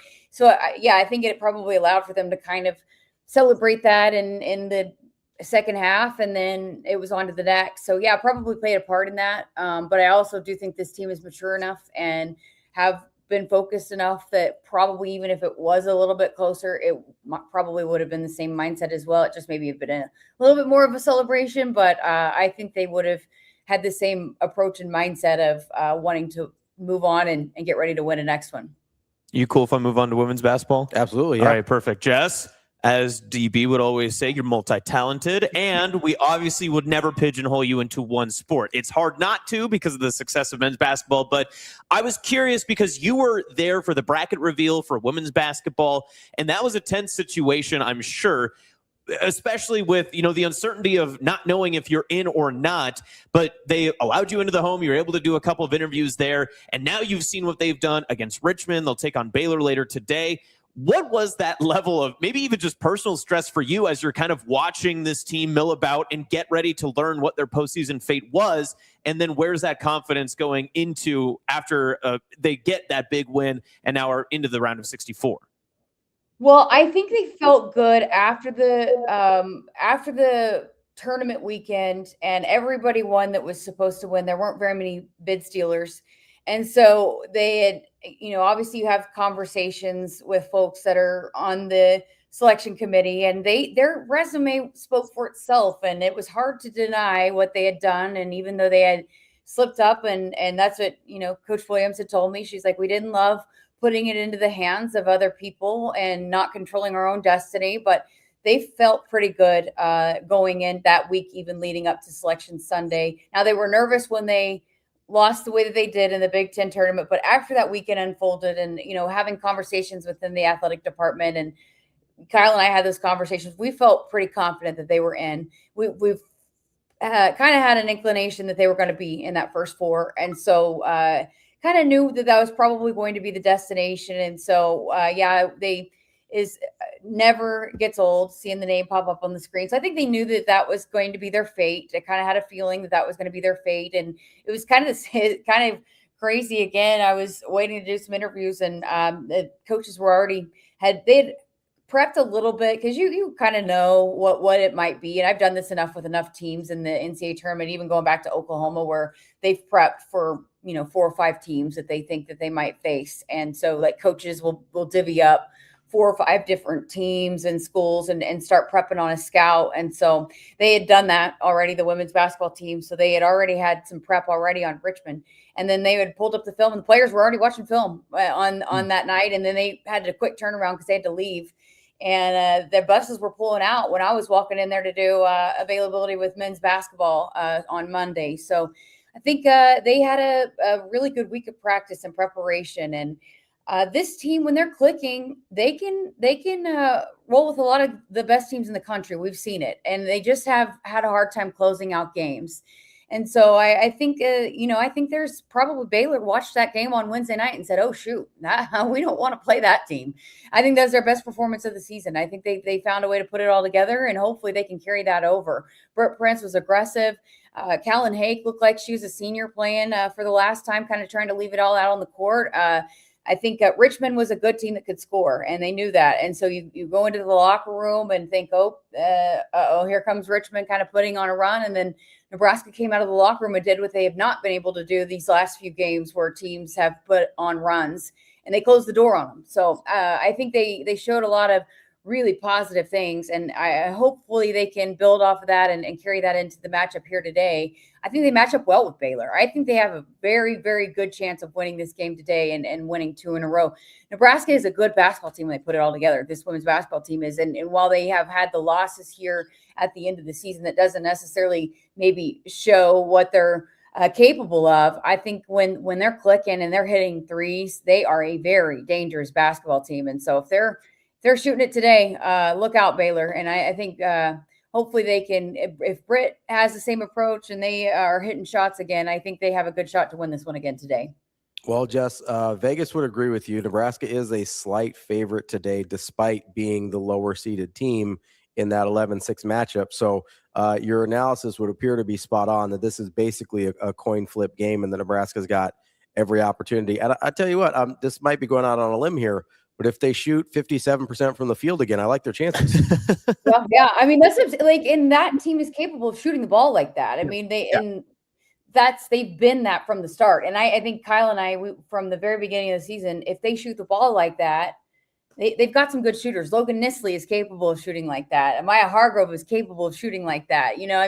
Jess Petrie is capable of stretching the floor. And so I think this is a good, very good shooting basketball team. And while they've had some stretches of where they've gone cold in some of these games, they are a very capable shooting basketball team, and that is a dangerous team in March. And so if they can keep it hot, look out. So I think they caught a lot of attention on Wednesday night. Being on a national stage on ESPN, I think that's probably Vegas saw that and like, oh, that's a good basketball team. And being in the Big Ten, is, I think, better than the Big 12 this year. So I think probably people took notice of that when they're doing the spread. I'm not an expert on odds or anything, but I think probably people watched that and said, "Mate, that's a good basketball team. That's a better basketball team than Baylor." I am. So, in my opinion, gonna go one more sport with you here. Obviously, wrestling? Rifle, not rifle. Wrestling obviously also has their national championships going on as well. I believe. Correct me if I'm wrong here. Still 7 Nebraska wrestlers alive in the quarterfinals, a couple more alive in wrestlebacks. But how have you, I know you've been busy with the basketball team there in Oklahoma City, but how have you thought Nebraska's done so far in terms of, it seems like a lot of their heavy hitters, whether it's Hardy or Allred or Minto or Ferrari are kind of still alive. And of course, Antral Taylor still alive in positions where they could do some damage. No, yeah, they. I was actually didn't see yesterday morning. I was kind of hooked up, but I watched last night. I watched the second round, and so I'll tune into the quarterfinals here coming up in an hour. Yeah. But DB was kind of trying to keep me updated. But hey, they're in second place, obviously going into this morning, and they not only had guys advance, but they got bonus points. And so that allowed for them to kind of move into second place. And so the guys did what they had to do. And then also you look at what the guys did in the wrestlebacks. And I've always been told by wrestling coaches is, yes, you want guys to move on in the winner's bracket, but you make your hay and continue to kind of add to that team score with what you do in the wrestlebacks. And Jacob Van D was huge in that last year. And he won several in a row to be able to add to that team score. And so LJ did that yesterday. And then so hopefully guys can keep winning. But when they do go back to if they do fall into the wrestlebacks, that they can continue to win there. But hey, they had it rolling last night. They had a big night last night. Not only did guys advance, but they also picked up bonus points. So guys look good. Brock Hardy looked good. Antrell. I thought Ferrari looked good at heavyweight. I mean, it's a tough weight for him, but he looked good in his matchup last night. And so there were some upsets that I saw that, especially in some of the classes like Lamer in his weight class. So I think he's got a good shot moving forward. So Minto, I think he's got a good shot. So yeah, look, that's what Mark Manning does. He gets them ready for this stage, this moment. So hopefully they can keep it rolling here this morning and keep guys advancing. And we have a couple national titles to talk about coming up on Monday. Oh yeah. That'd be terrific. Jess, appreciate the time and your versatility as always. Enjoy the next, I guess, 24, 48 hours in Oklahoma City. And hopefully we're talking to you next week, talking about where you'll be headed and trying to figure out the Husker Radio Network's plan to have a spring game and a Sweet 16 on the same weekend. Because we've said, I hope I'm not available to do the football game. I volunteered my services to DB if he needs some help. If he's lonely down in Lincoln, I told him I'd help out. Wow, that's big of you. Yeah, I think we've already got a backup plan because we were planning on me not being available. So we've I love that. We've got a plan A, a plan B, a plan C, because we were like, about a month ago when we knew this was a possibility, we were like, well, we've got to have a sideline reporter. So Kyle was on it. Look at Kyle, in his first year already making contingency plans. I love Director of broadcasting. Not to forget too, baseball also in Haymarket that weekend as well. So Ben's not available, Nick's not available. Yeah, so we're having to make some calls to the bullpen. So it's all right. It's good problems to have. Good problems to have. Jess, we're not complaining. We got to win one tomorrow, though. I know we got to win tomorrow. Get that win against Vandy. We're only focused on 32 right now. We appreciate the time as always, Jess. We'll talk to you soon. Yeah, no problem. Bye, guys. Have a good one. Bye, Shane. Bye, Shane.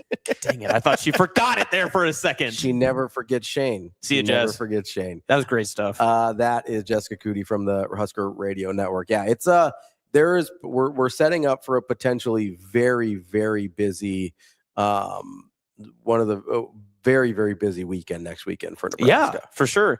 And what's interesting too is that it's a Nebraska football spring game, but arguably a lot of things kind of turn out.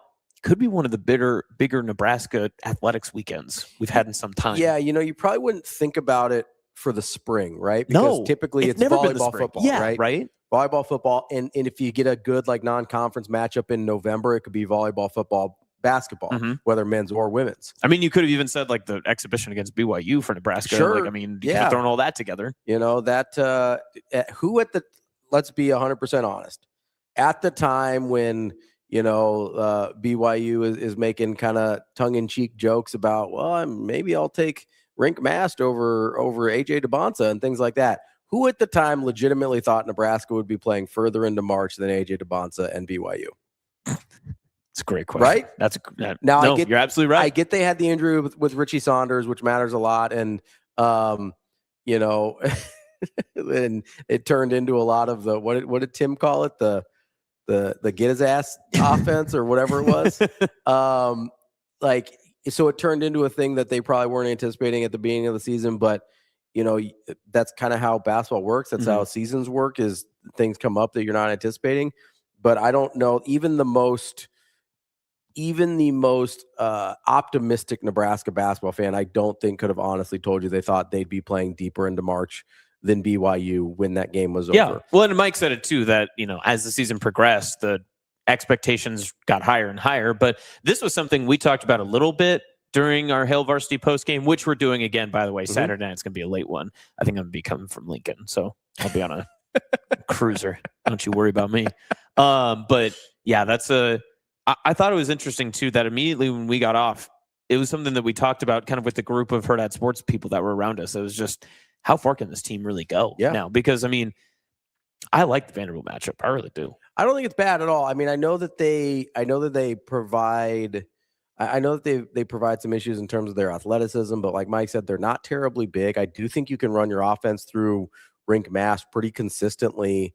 And I think the key here, because they will steal the ball from you a little bit. Like they'll turn you over a little bit, but they don't get a ton of non-steal turnovers. And so if Nebraska can take care of the ball outside of the handful of times, or I think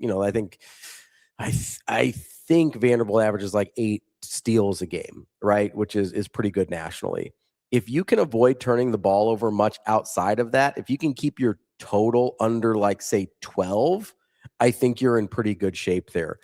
This is an opportunity for Nebraska to not only hang in, but control the boards. You can't let a team that doesn't start somebody over 6'7". Stop it. You can't 6 feet and 7 inches tall. What do you mean? You can't have a team like that go in and give you problems in terms of their the rebounding, even if they are athletic. I think they only play one guy above 6 feet and 7 inches tall. Nice. Good save. And that's a 6'10" Jalen Washington off the bench. I think he's the only guy that tall on the roster that's played basically at all in terms of significant minutes this year. So you look at this team and you go, okay, they are undersized, even if they're athletic. They are good offense.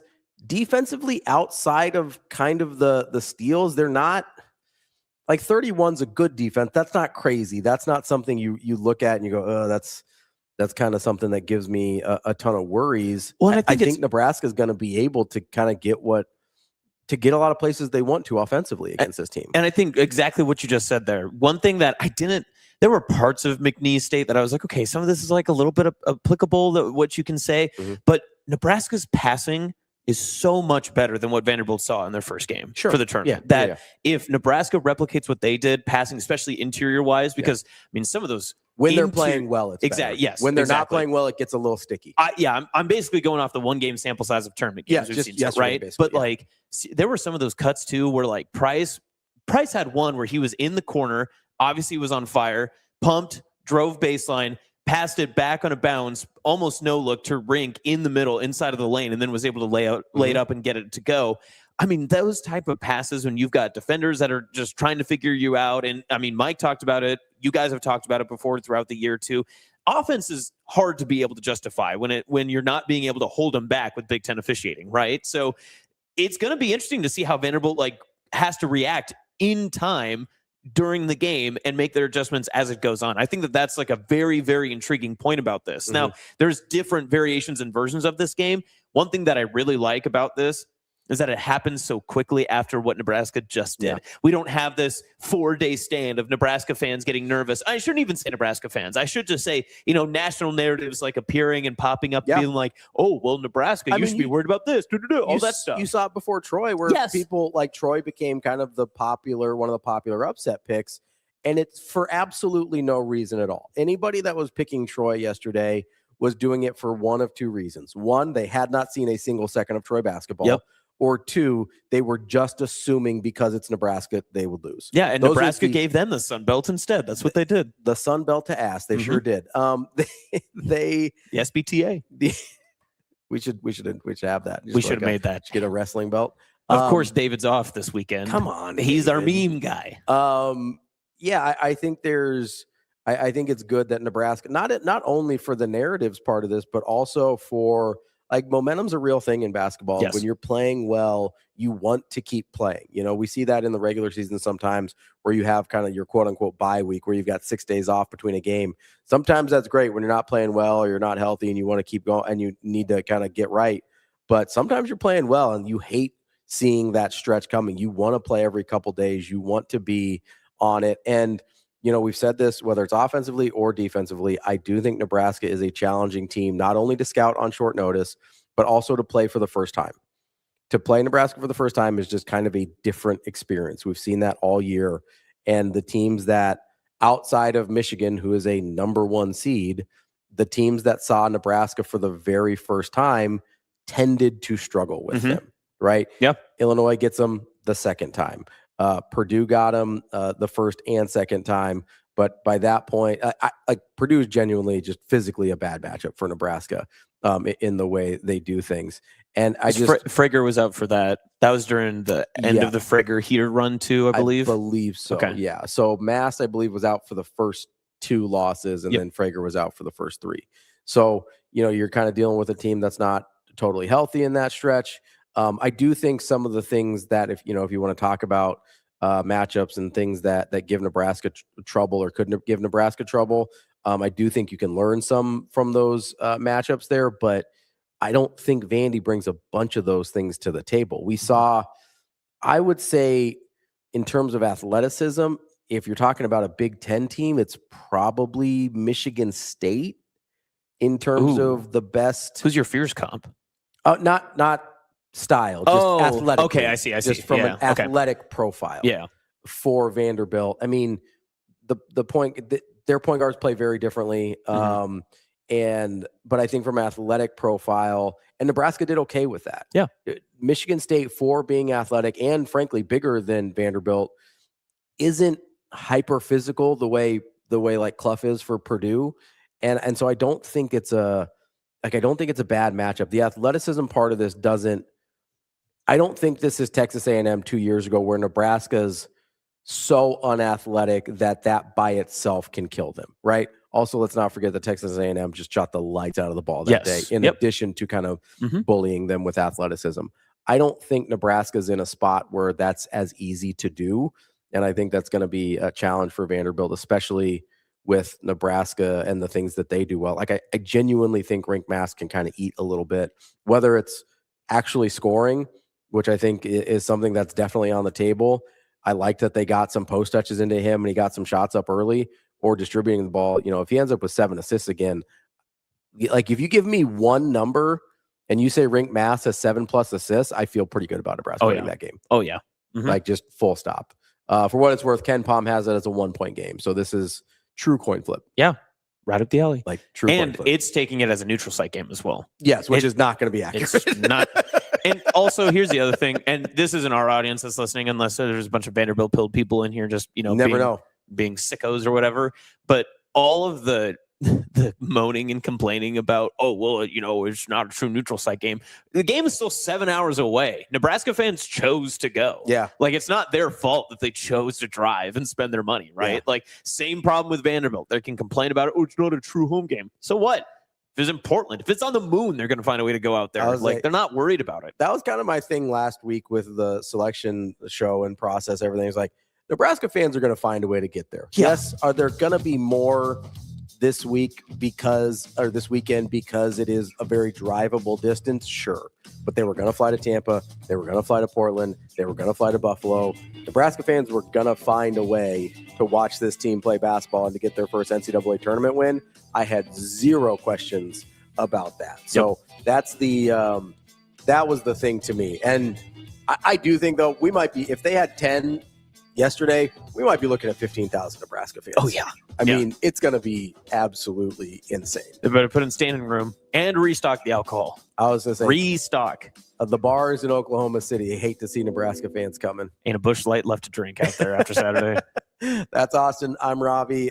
We will be back tomorrow with Hail Varsity postgame following Nebraska's game late night against Vanderbilt. But until then, you have a great rest of your weekend. Enjoy March Madness, and we will talk to you tomorrow night. See you. Have a good day. Love you.